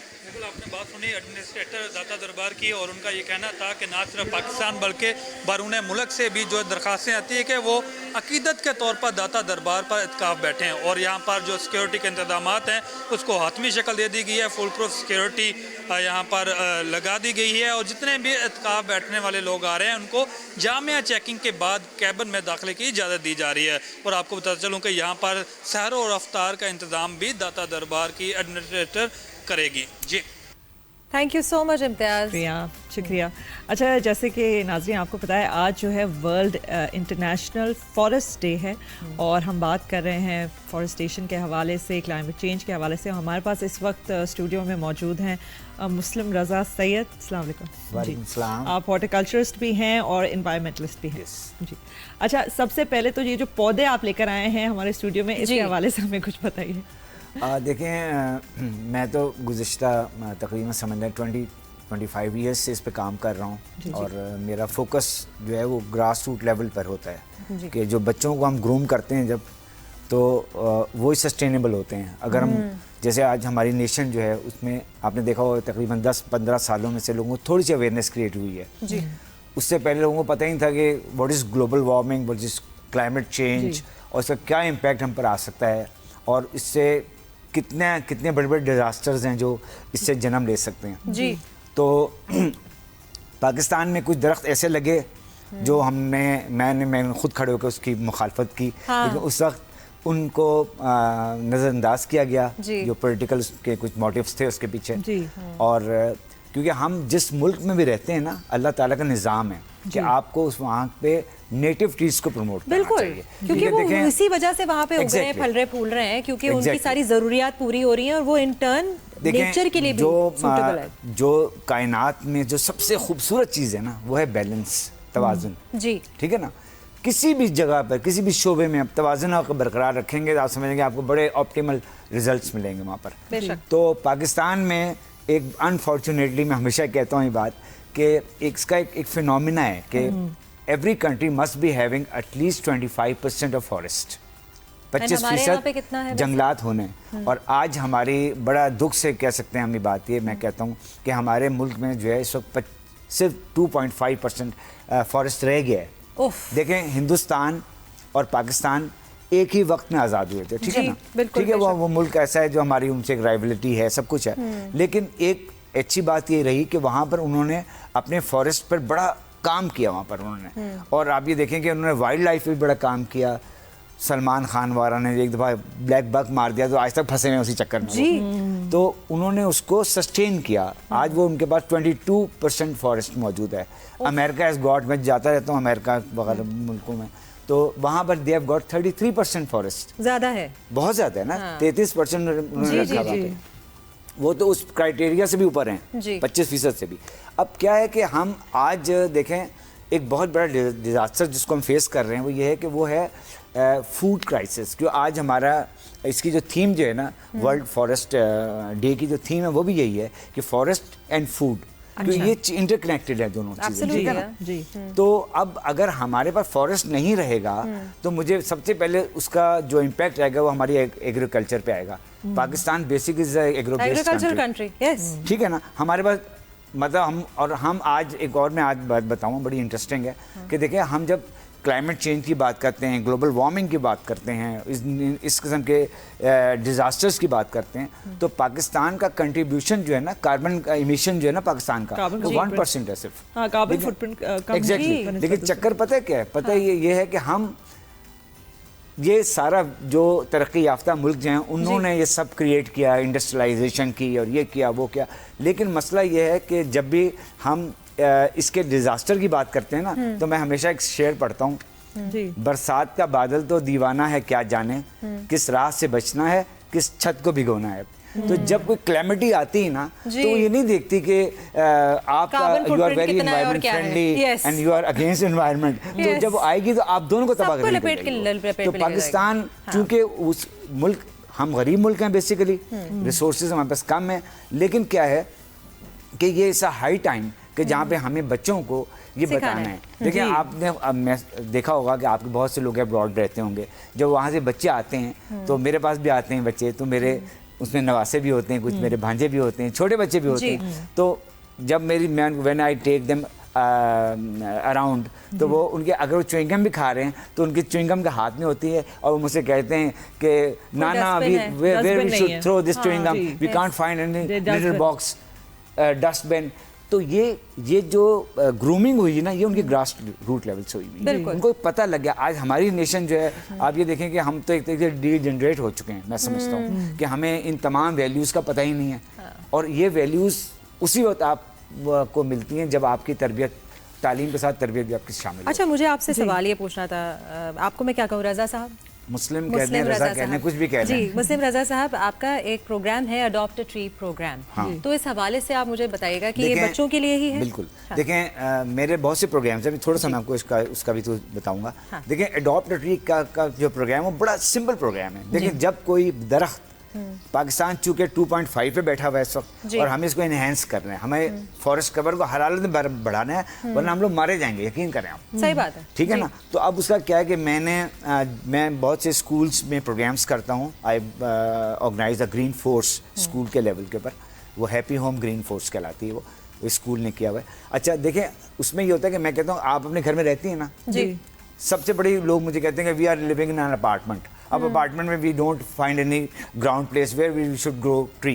तो मैं कहता हूँ कि देखें, इस वक्त पूरी दुनिया में इस वक्त वर्टिकल गार्डनिंग हो रही है। मैं खुद I am the pioneer of vertical gardening in Pakistan. मेरा, अगर आप मेरे रूफ टॉप गार्डन पे आए हैं तो आपको ऊपर आके आपको पता नहीं चलेगा कि आप नीचे बैठी हुई हैं या आप रूफ टॉप पे बैठी हुई हैं। It has got lush green jungle on my roof top. अब क्या है कि वो इस वक्त पूरी दुनिया में कहीं पर भी हॉरिजॉन्टल ग्रोथ कम हो गई है। बड़े बड़े, यानी मैं कैलिफोर्निया जाता हूँ जहाँ पे बड़े बड़े लोगों के पास बैक यार्ड्स होते थे, बड़े बड़े, लेकिन अब वो लोग भी काफ़ी स्क्वीज हो रही है, ज़मीन महंगी हो रही है, सुकड़ रही है। तो क्या कर रहे हैं, वो वर्टिकल जा रहे हैं। वर्टिकल में जाने में जो सबसे बड़ी चीज़ है वो ये है कि उन्होंने उस तरह डिज़ाइन किया, थिंक टैंक्स बैठे, उन्होंने सोचा कि हमें एयर क्वालिटी को कैसे इंप्रूव करना है, क्योंकि हमें देखें बगैर ऑक्सीजन के हम जिंदा नहीं रह सकते। तो अब क्या करेंगे, सिंगापुर में, बैंकॉक में, थाईलैंड में, मलेशिया में, इंडोनेशिया में, सब लोग क्या करेंगे, अब डिज़ाइन कर रहे हैं, आर्किटेक्ट ऐसी बिल्डिंग डिज़ाइन कर रहे हैं जो लश ग्रीन होती हैं बिल्कुल। अब वो क्या है, वो China is producing tons of oxygen, क्योंकि उन्होंने अपनी बिल्डिंग ऐसी बना दी है। अब पाकिस्तान में एक वक्त ऐसा था कि वहाँ पे हर कोई मास्क में ही घूमते थे लोग। अब आप देखें, कराची की बात करता हूँ, कराची अर्बन सिटी, ठीक है ना, एक मेट्रोपॉलिटन सिटी, इतना बड़ा मेगा सिटी है। अब क्या है, यहाँ पे सारी हाई राइज बिल्डिंग्स हैं। अब हाई राइज बिल्डिंग का एक फिनोमिना मैं आपको बताऊँ कि जो RCC है, री इन्फोर्समेंट सीमेंट कंक्रीट, ये क्या करती है कि सारा दिन जो है ये एब्जॉर्ब करती है हीट को, और शाम में इसको इवॉल्व करती है, इसको बाहर निकालती है। तो क्या होता है, उससे हमारा जो हमारा अर्बन एरिया वो गर्म होना शुरू होता है। और जब गर्म होगा तो आप समझ लें कि अभी हम यहाँ बैठे हुए इस वक्त, आप समझ लें कि मार्च में बैठे हुए ना, मार्च में अब देखें गर्मी की लहर आनी शुरू होती है। बिल्कुल। तो हमें इसको ओवरकम करने के लिए बेहतरीन जो तरीका कार है वो that is only plantation of trees जी, जिसमें आपका कोई खर्चा नहीं है। अब जब आपने एक सवाल किया उसको मैं आता हूँ, अडॉप्ट अ ट्री क्या है। आप अपार्टमेंट में रहती हैं, आप अपने अपार्टमेंट के बेडरूम से झांक के देखें, टीवी लाउंज से देखें, किचन से देखें, आपको जहाँ तक आपकी विजन काम करती है आपको कोई तनोमन दरख्त नजर आ जाएगा, ठीक है ना। आपके आज से ही मेरा दरख्त है। अच्छा। अब आपको कुछ नहीं करना, और आपने उसको पानी डालना है, उसका कुछ नहीं करना, कुछ नहीं करना। देखें, जब कोई दरख्त 3 साल से ऊपर जाता है ना, तो अल्लाह ताला ने जो ज़मीन के अंदर वाटर टेबल उसके लिए पानी का जखीरा रखा हुआ है, वो वहाँ से नर्चरिंग कर रहा होता है, वो वहाँ से अपना पानी खींच रहा है। You don't have to, you know, you just don't have to nurture that tree, but you just have to keep a vigilance on that. एक उस पर अपनी निगाह, अब देखें मेरे घर में, मैं आप बता दूं, मेरे घर में we have got 5 members family। अब उसमें एक बच्ची मेरी शादी होगी तो 4 रह गए। तो हम लोगों ने खुद भी जो है अडॉप्ट की हुई ट्रीज सराउंडेड, मतलब अपने घर से, किचन से देखा, बेडरूम से देखा, ड्राइंग रूम से देखा, सामने एक तनोमंद हमें लेट सपोज बानियान ट्री मिल गया, बर्गर ट्री मिल गया, कहीं पीपल फाइकस मिल गया, पीपल मिल गया, कहीं हमें मोरिंगा मिल गया, स्वाजनी की फली जिसमें होती है। हमने कहा ये हमारा दरख्त है। अब उससे होता क्या है कि देखें, पाकिस्तान में दरख्त चॉप ऑफ कैसे होते हैं, इसके 3 स्टेजेस होते हैं। ये एक माफिया है, टिम्बर माफिया, जो बहुत एक्टिव है, क्योंकि देखें लकड़ी के लिए exactly fuel, fodder and timber, ये 3 सोर्सेज हैं जिसकी वजह से दरख्त कटते हैं, ठीक है ना। तो अब क्योंकि दरख्त इतने महंगे हो चुके हैं कि आप ये समझ लें कि जो बिल्कुल जलाने की लकड़ी भी जो है ना, वो भी अब समझ लें 40 से 50 रुपए किलो मिलती है जी, ठीक है ना। तो अब क्या करते हैं कि वो जो माफिया जो काम कर रही है ना, वो एक दरख्त को 3 स्टेजेस में काटती है। पहले उसको ट्रिम कर देती है, तो आप ऐसे ही गुजर जाती हैं, आपको बाईपास कर जाती हैं, सोचती हैं कि ऐसे ही होगा दरख्त, फिर दोबारा उसको और मजीद काट देती हैं, तीसरे गो में उसको दे चॉप इट ऑफ। तो अडॉप्ट अ ट्री में जैसे स्कूल के बच्चे हैं मेरे, उनको मैंने ये हमेशा सिखाया कि देखो बेटा, आप जहाँ रहते हैं, आई नो कि most of the kids are living in apartments, आप वहीं से अडॉप्ट कर लें। उन्होंने अडॉप्ट कर लिया ट्री। अब उसमें क्या होता है कि अगर वो ट्री की शेप चेंज होगी, आपको पता लग जाएगा, अरे ये तो मेरा दरख्त है। रोज सुबह आप जब टीथ ब्रश कर रहे हैं, आप देख रहे हैं जब मेरा दरख्त, वो मेरा दरख्त है। What can we do about अगर ऐसा कुछ हो तो फिर आप क्या कर सकते हैं? देखें, इसके लिए सबसे बड़ी जो मैं समझता हूँ, जो मैं कर भी रहा हूँ, कि हमें स्कूल के लेवल्स पे ये इंफॉर्मेशन थ्रो करनी है। हमें स्कूल को एक मैंडेटरी सब्जेक्ट बनाना है कि जहाँ पे स्कूलों को बताना है कि भाई आप जहाँ पे इतने कोर्सेज होते हैं, एजुकेशन डिपार्टमेंट जो है उसको चाहिए कि वो एक मैंडेटरी सब्जेक्ट बनाए। जैसे देखिए, हम जब छोटे थे, हमें एनसीसी में हम जाके वो करते थे, उन्होंने हमें इंसेंटिव ये दिया था कि अगर आप एनसीसी ट्रेनिंग लेंगे तो अब हमको 22% मार्क्स दे देंगे। बिल्कुल। तो इसी तरीके से उनको इंसेंटिव दिए कि भाई देखें, आप ग्रीन फोर्स के मेंबर्स बने।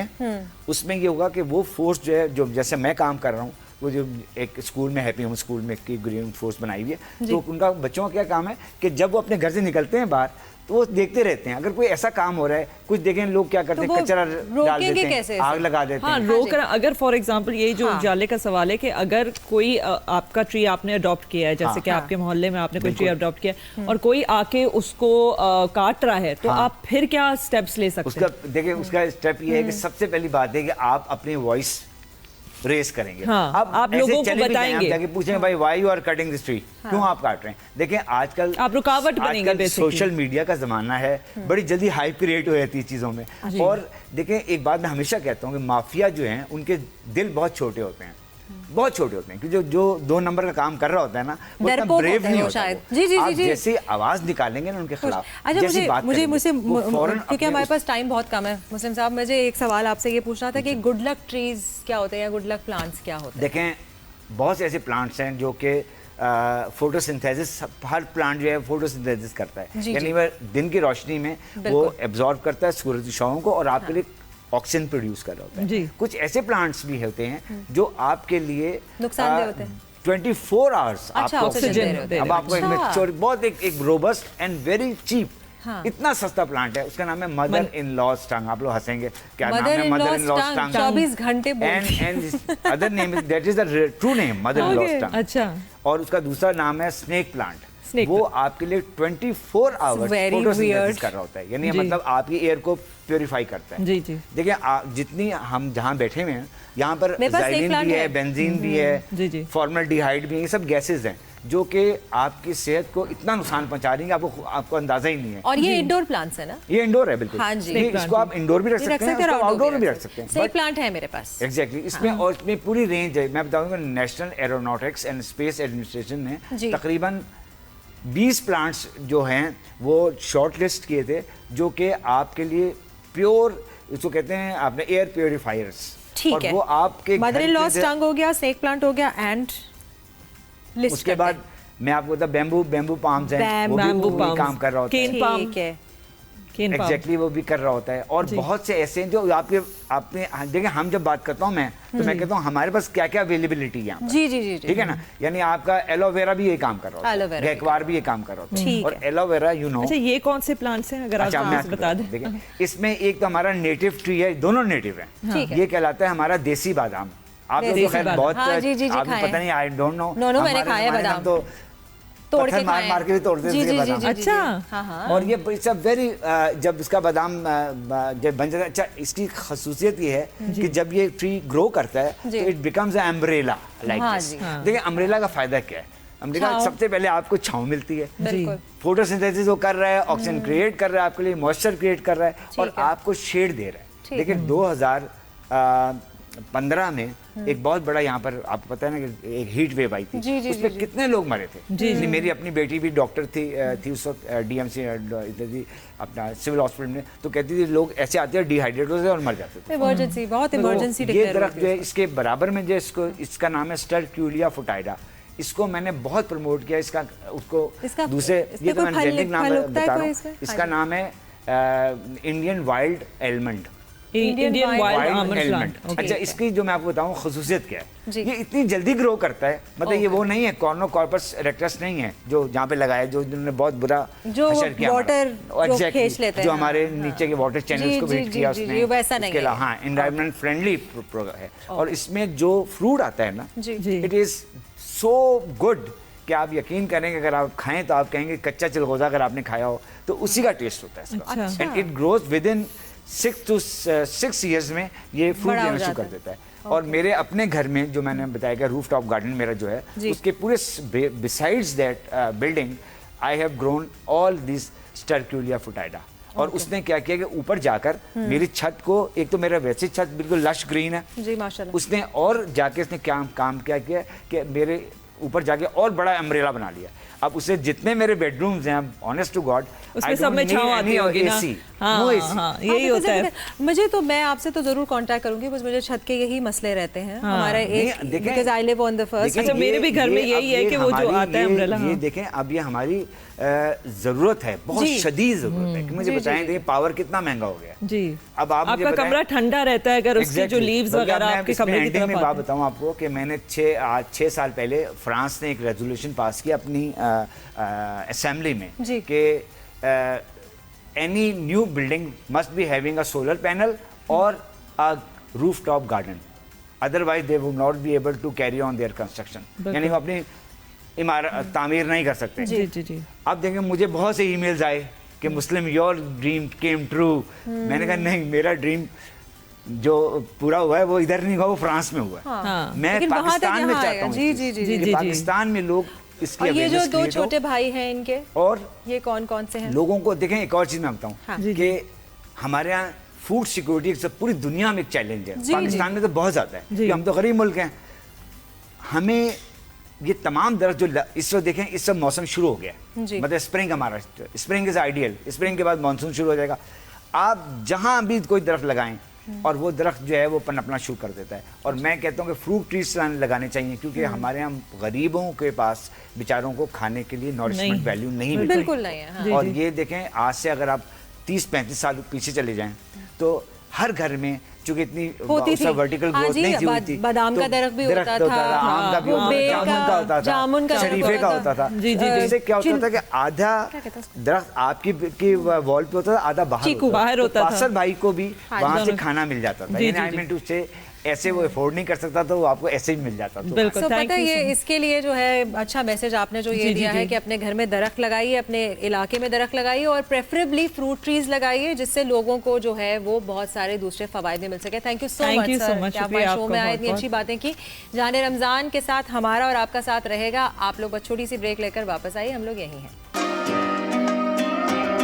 खूबसूरत पौधे, खूबसूरत माहौल, पौधे लगाएं और अपनी जिंदगी को भी खूबसूरत बनाएं। कुछ पौधे ऐसे होते हैं जिनको खुशकिस्मती की अलामत समझा जाता है। ये पूरी दुनिया में अच्छी किस्मत की अलामत समझे जाते हैं। ऐसे पौधे अपने इर्द गिर्द रहने वाले अफराद के अंदर मस्बत ख्यालात को फरोग देते हैं और हैरत अंगेज तिब्बी असरात भी मुरतब करते हैं, जैसे कि पीस लिली, जिसके खूबसूरत गहरे हरे रंग के पत्तों के साथ दिलकश सफेद फूल न सिर्फ घर के अंदरूनी माहौल को खूबसूरत बनाते हैं, बल्कि दमा, सर दर्द, दायमी मर्ज, कैंसर जैसे मूसी बीमारियों पर भी असरअंदाज हो सकते हैं। इसी तरह अगर बात करें खूबसूरत और दिलकश महक के हामिल गुलाब की, ये पौधा अच्छी किस्मत की अलामत समझा जाता है। सफेद रंग शफाफियत, जबकि सुर्ख रंग अकीदत की अलामत है। आड़ू के रंग का गुलाब अमन, रूहानियत और दोस्ती की अलामत समझा जाता है। गुलाबी रंग का गुलाब रोमांस की निशानी है, जबकि चमेली की धीमी धीमी खुशबू इर्द गिर्द मौजूद अफराद के दरमियान मोहब्बत का ताल्लुक मजबूत बनाने में मदद कर सकती है। इसी तरह अगर फूलों से हटके एलोवेरा के पौधे की बात करें तो ये पौधा मनफी माहौल से महफूज रख के घर या दफ्तर की फजा में मस्बत तवानाई, खुशकिस्मती और खुशहाली लाने का सबब बनता है। बाज दफा ये पौधा माहौल के मनफी असरात अपने अंदर जज्ब कर लेने से मुरझा भी जाता है। लकी प्लांट्स, जी लकी प्लांट्स। वेलकम बैक नाजरीन। अच्छा, मैं ज़रा इंट्रो देने से पहले एक इंट्रो का इंट्रो दे देती हूँ। मेरे शौहर जो जिब्रान हैं, उनके जो कज़न हैं, first cousin Talha, he runs an organisation which is called बीमी, जो एक थेरेपी जो है ना, I think it's digital therapy in the sense कि it connects people to psychologist, psychiatrist based on their needs. उनकी जो को फाउंडर हैं शर्मीन खान, वो हमारे साथ इस वक्त स्टूडियो पे मौजूद है। Welcome to our show. Thank you so much. वालेकुम अस्सलाम। अच्छा, सो हमारा जो आज का मौजू है वो है obviously about forests and climate, मौसमी तब्दीली के हवाले से हमारा टॉपिक है। इसमें जो प्लांट्स और नेचर वो कैसे रिलेटेड है इंसान की मेंटल हेल्थ के हवाले से, उसके बारे में ज़रा हमें कुछ बताएं। इट डिपेंड्स कि अगर आप हम नेचर की बात करते हैं और फिर हम गार्डनिंग की बात करते हैं, क्योंकि दोनों के फ़वाइद होते हैं। ठीक है। तो जब हम नेचर की बात करते हैं, जो इंसान है ना, हम भी उसी सूरज के नीचे एवोल्यूशनरीली इवॉल्व हुए हैं। तो जब हम सूरज के साथ बाहर वक्त गुजारते हैं, पौधों के साथ वक्त गुजारते हैं, जो हमारी एक नेचुरल स्टेट ऑफ बीइंग होती है, विटामिन डी हमें मिलती है, हम इंटरेक्ट करते हैं नेचर के साथ, हम बेहतर महसूस करते हैं अपने अंदर। उससे हमारी बीमारियां कम होती हैं। एक रिसर्च पिछले साल की निकली है जिसके अंदर उन्होंने देखा है कि जो लोग बाहर ज़्यादा वक्त गुजारते हैं उनकी इम्यूनिटी भी बेहतर होती है, क्योंकि मट्टी में खेलना, जो हम अपने बच्चों को भी कहते हैं ना कि मट्टी में ना खेलो, हैंड सैनिटाइज करो, उससे हम इतने इम्यून इतने बैक्टीरिया से दूर हो जाते हैं, दूर हो जाते हैं कि हम बीमार ज्यादा पड़ते हैं। हमारे इम्यूनिटी लेवल एक्चुअली जो है वो जो कहते हैं ना हर्ड इम्यूनिटी, हाँ, जो बाहर के लोग आते हैं पाकिस्तान में तो फौरन से बीमार हो जाते हैं। मैंने ऑनेस्टली बोला था जब कोविड आया था तो मैंने ये कहा था, मेरे डॉक्टर जो थे इनके पास मैं रेगुलरली जाती हूँ अपने चेकअप के लिए, उन्होंने मुझे कहा था आपको कोविड नहीं होगा। हुआ था वैसे 2 मरतबा लेकिन इंटेंसिफाइड नहीं था मेरे कोविड के रिएक्शंस, इस वजह से बिकॉज हम लोग इतना हर्ड इम्यूनिटी में पले बड़े हैं, क्योंकि कराची में माहौलियाती आलूदगी इतनी है और हमने जो खाना पीना भी खाया है और हम डर डर के बच के नहीं रहे हैं। और आई थिंक हम लोगों ने वैक्सीनेशंस भी जितनी लगाते हैं ना वेस्ट में, कि वो फ्लू वैक्सीनेशन, फ्लू का मौसम आया फौरन उन्होंने टीके लगाना शुरू कर दिए और वो जो एक्चुअल अच्छा वाला बैक्टीरिया है उसे भी मार देते हैं। एग्जैक्टली। सो हाँ, ये मुझे जो ये इन्होंने एक मुहिम चलाई थी, मैं नाम नहीं लूँगी किसी एक ब्रांड का, बट दाग तो अच्छे होते हैं और गंदगी से डरना नहीं चाहिए हमें। सो आई थिंक उसी हवाले से आप कहना चाह रहे हैं। हाँ, और उसी तरह प्लांट सिर्फ बाहर नहीं मगर अंदर भी अच्छे होते हैं। जिस तरह आप बात कर रही थी अभी थोड़ी देर पहले सैलड्स एंड फ्रूट्स ग्रो करने की, तो हमारे अंदर भी एक इकोसिस्टम होता है बिल्कुल जैसे हमारे बाहर होता है, तो उसको बैलेंस में रखना ज़रूरी है। तो आप जितना वक्त नेचर में गुजारते हैं वो बेहतर होता है। और गार्डनिंग के अंदर आपकी लाइट एक्सरसाइज भी होती है। हम वॉक नहीं करते पाकिस्तान में, हम रिक्शों में, गाड़ियों में, बाइक्स पे घूमते हैं, बसों में घूमते हैं, तो आपकी थोड़ी सी वर्जिश भी हो जाती है, थोड़ा सा आप जरासीम के साथ भी वक्त गुजारते हैं, थोड़ा सा आप ऐसी एक ज़ात के साथ वक्त गुजार रहे होते हैं जो नूर के थ्रू अपनी खुराक पैदा करता है, तो उससे ज़्यादा खूबसूरत क्या हो सकता है। प्यारी बात की आपने, ये फोटोसिंथेसिस नूर के थ्रू खुराक पैदा करना, दैट्स ब्यूटीफुल। अच्छा, ये गार्डनिंग की जो आपने थेरेप्यूटिक बात की ना, तो हॉर्टिकल्चर जो है, मेरी अम्मा, जैसे आपने कहा आपकी अम्मी भी जो है ग्रीन हैंड्स, मेरी अम्मा के भी ग्रीन हैंड्स हैं।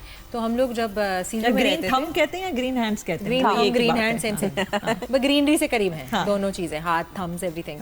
सो हम लोग जब रहते थे ऐसी जगह पे जहाँ वापस क्यारियाँ थी, वी कुड हैव प्लांटेड, तो मेरी अम्मा ने हमेशा से जो है वो टमाटर और गाजर एंड हरी मिर्चें और ये सब प्लांटेशन। अभी we live in a house, but हमारा फर्स्ट फ्लोर पे है, तो it's like an apartment. So मेरी अम्मा ने वहाँ पे भी जो है वो हरा धनिया, पुदीना और टमाटर वो सब ग्रो किया हुआ है और उनको सुकून मिलता है। वो जब जाती हैं, वो जब एक पूरा तरीक़ेकार होता है ऑफ प्लांटिंग अ सीड, फिर रोज़ाना उसको पानी डालना, फिर वो और एक टाइम होता है जब वो बैठ के बातें भी करते हैं। हाँ, अच्छा, तो इसी से मुझे याद है, मेरी अम्मी मुझे, मैं कभी कंप्लेन करती हूँ ना अपने घर में कि पता नहीं यार मैंने इतना इस पे इतने पैसे खर्च किया, तो मेरा कंप्लेन यही होता है ना, मैंने इस पौधे पे इतने पैसे खर्च किए, पता नहीं चल क्यों नहीं रहा, टोटल सिटी गर्ल वाइब।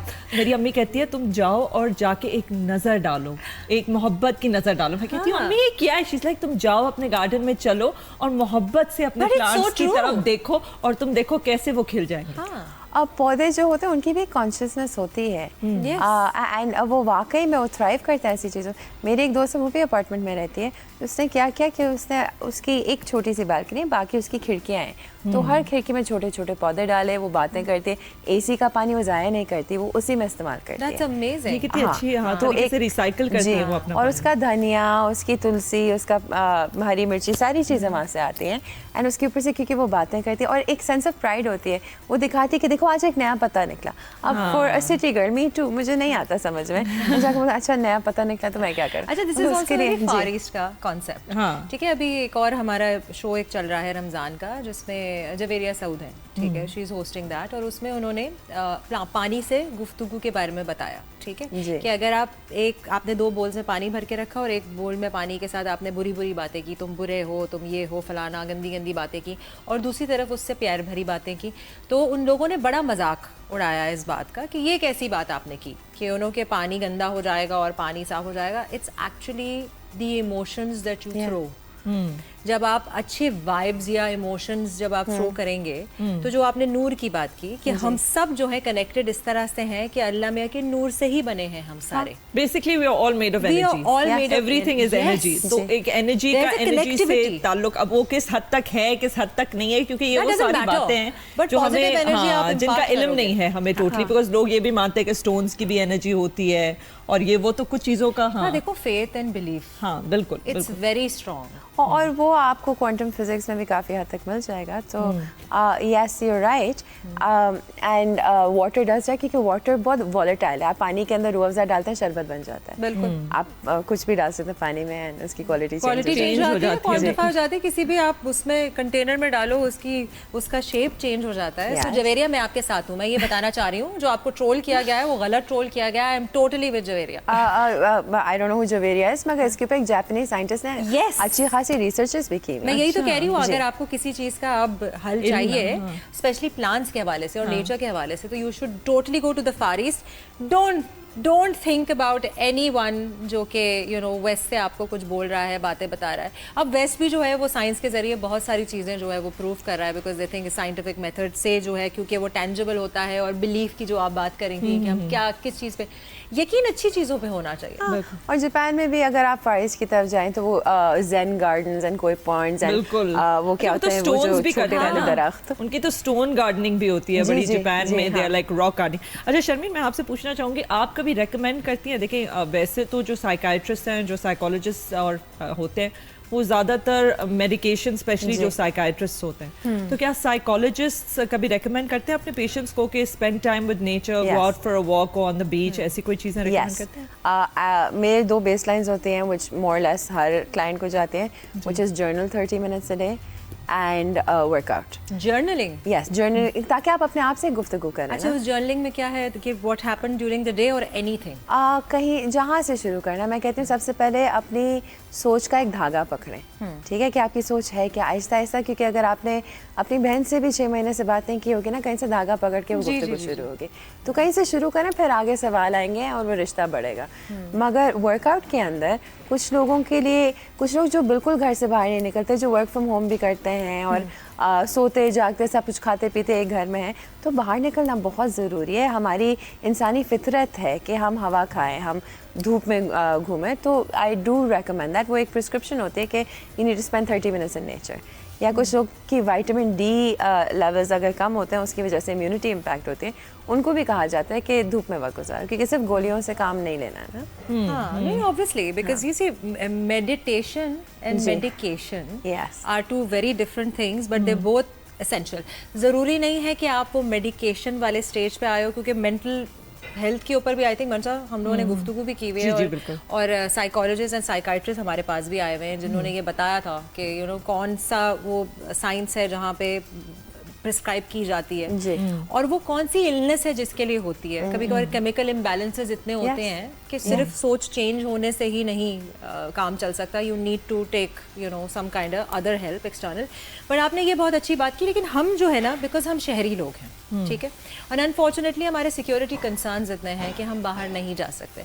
तो फॉर इंस्टेंस अगर हम एक अपार्टमेंट में रहते हैं, जैसे मैं हूँ, ठीक है, और मैं बाहर सिर्फ खिड़की से ही देख सकती हूँ कि क्या हो रहा है, तो मेरे लिए क्या फॉर्म ऑफ एक्सरसाइज होगी और मैं नेचर से कैसे करीब हो सकती हूँ? ये 2 अलग सवाल हैं। तो व्हाट फॉर्म ऑफ एक्सरसाइज? आप तो घर पे भी एरोबिक्स कर सकती हैं, आप यूट्यूब पे कोई भी वीडियोस निकाल सकते हैं योगा की, पिलाटेस की।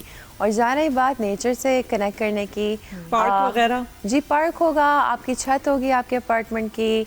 हाँ, बेसिकली शहर के बीच में हम सड़क पे चल नहीं सकते, आजकल सेफ्टी नहीं रही है, मगर हर शहर का एक फ़ायदा है। मिसाल के तौर पे कराची पे आप समंदर के किनारे जा सकते हैं, वहाँ की फ्रेश एयर जो है वो आलूदगी से पाक होती है।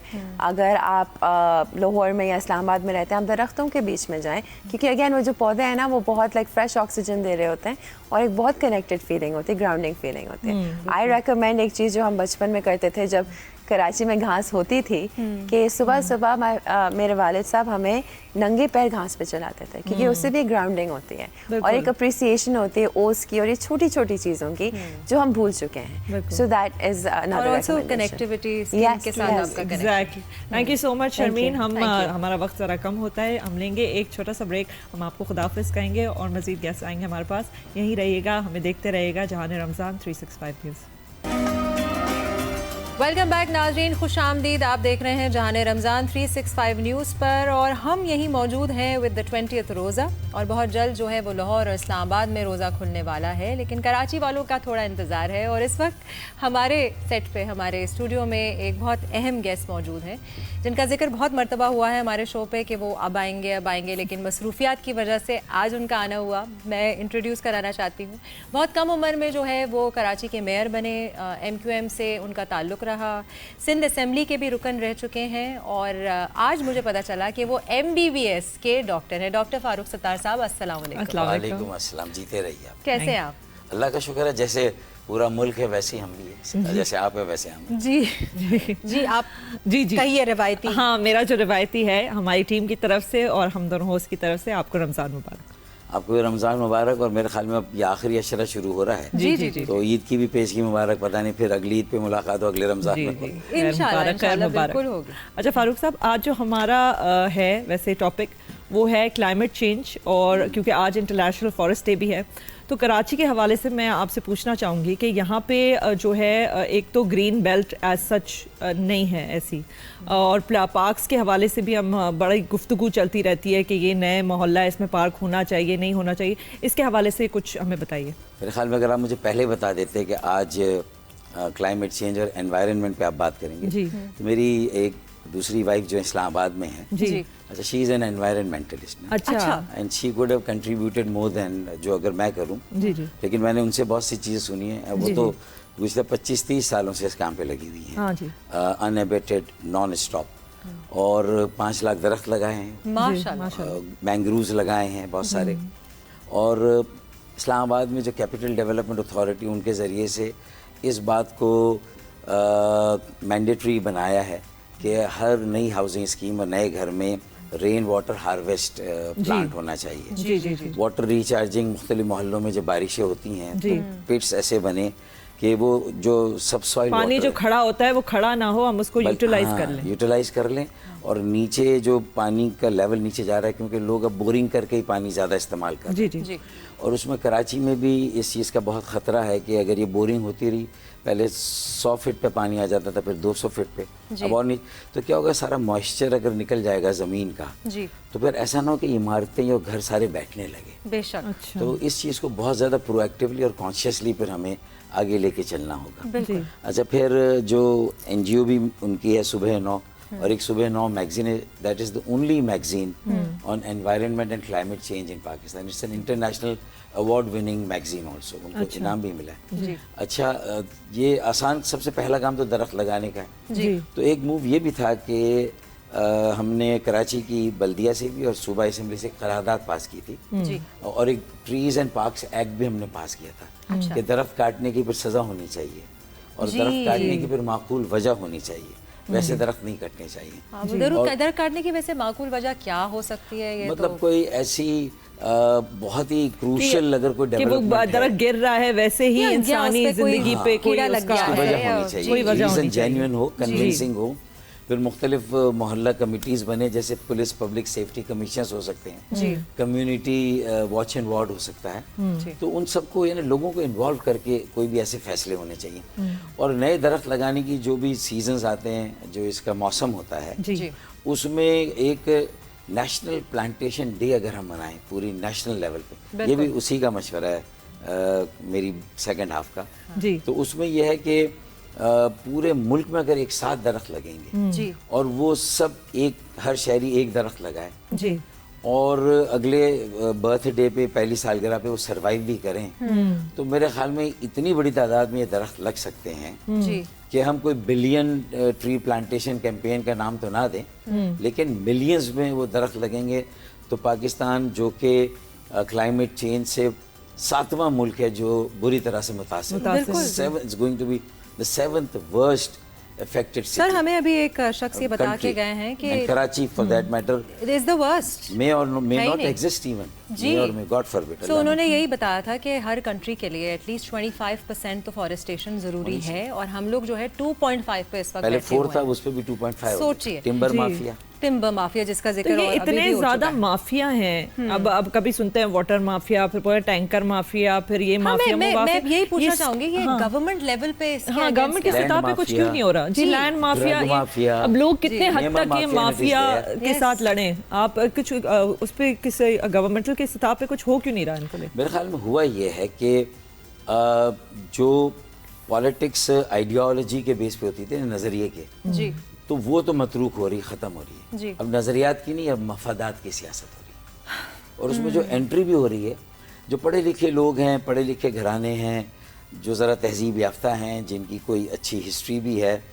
वो बहुत बड़ा कंट्रीब्यूशन कर सकते हैं अगर वो पॉलिटिक्स में आए लेकिन वो कहते हैं don't play politics with me यानी पॉलिटिक्स एक शजरे ममनुआ है यानी कोई बहुत मायूब किस्म की चीज़ है और उसमें तो अगर जो भी जा रहा है तो वो पैसे कमाने जा रहा है वो अपनी अमलाक जायदाद बनाने और लूट प्लंडर करप्शन करने जा रहा है तो ये चीज़ गलत हो गई है अच्छा फिर उसमें जो राइवलरी है वो फिर एनिमोसिटी और उसमें जो किलिंग भी हुई तो उसने भी लोगों को अच्छे लोगों को डिस्करेज किया जी। ये हमारा सबसे बड़ा लॉस है कि अच्छे पढ़े लिखे लोग जो मिडिल क्लास से आने चाहिए हम तो हैं ही मिडिल क्लास से MQM जो है ट्यूशन पढ़ा के मैं MBBS बना और उसके फौरन बाद काउंसिलर का इलेक्शन हुआ we did a landslide it was a sweeping victory और then I became the unopposed candidate at a very young age of 27 and a half जी। और शायद वो दुनिया इतने बड़े शहर कराची का मेरे ख्याल में इतना यंग मैं शायद ना नहीं था फिर वहाँ से जो तजुर्बा लेके हम चले एक मेट्रोपॉलिटन सिटी है जी। एक multi ethnic multi cultural multi religious multi sectarian तो यूनिटी इन डाइवर्सिटी कैसे आएगी और अपनी प्लूरलिज्म को हम कैसे यूज करें ये सारा एक्सपीरियंस अब हमारे पास है लेकिन हमारे यहाँ भी कुछ ऐसे गलत लोग आ गए थे जिनकी एंट्री हो गई थी उन्होंने हमारे इमेज को बहुत ज़्यादा ख़राब किया तो जो 98% अच्छे लोग थे उनके अच्छे काम पीछे चले गए हमारे मुखालफिन ने सिर्फ वही प्रोपेगेंडा किया सोशल मीडिया हो मीडिया ट्रायल होते रहे और कोई चीज़ हर चीज़ हमसे मंसूब हो जाती थी लेकिन जब मैं लंदन से अलग हुआ 2016 में अगस्त में तो फिर हमने कोशिश की कि वो चीज़ें जिससे हम वल्नरेबल होते हैं और नेक नामी की बजाय बदनामी मिलती तो हमने ज़कात फितरा और खाले जमा करना बंद कर दिया उससे नुकसान हो रहा था हमें अच्छा भाई देखिए सोशल वर्क है वेलफेयर वर्क है ये जितना होगा उतना हम कर लेंगे ये बाकी NGOs का काम है सिविल सोसाइटी तो हमने ये काम शुरू किया तो इससे थोड़ा सा लोगों का एतबार कायम हुआ सर हमारी भी एक मिडिल क्लास की लड़की हैं जो इस वक्त मौजूद हैं कराची में दोराजी में आई थी उनसे आपकी भी मुलाकात कराते हैं जमजम अस्सलाम वालेकुम वालेकुम अस्सलाम कैसे हैं आप लोग बिल्कुल ठीक है जमजम आप क्या काले चनों के पास कहीं खड़ी हैं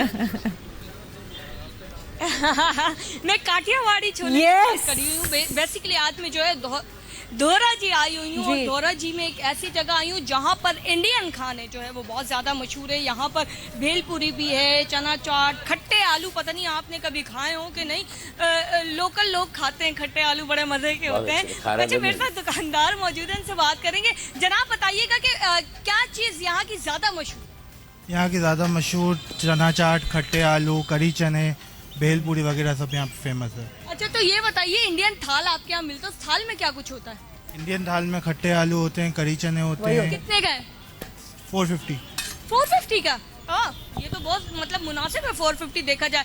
अच्छा, इसी के साथ मैं आपको दूसरा रुख भी दिखाऊंगी। यहाँ पर इस वक्त अरबी पराठा जो है वो बनाया जा रहा है, इसकी भी मांग जो है वो बहुत ज़्यादा बढ़ गई है। बस रोड पे भी मिलता है, यहाँ भी जो है खासा रश देखने में आ रहा है। और मेमनों की अगर हम बात करें, मेमन कम्युनिटी में जो है ये बहुत ज़्यादा शौक से खाया जाता है। इसे कहते हैं मालपुरा।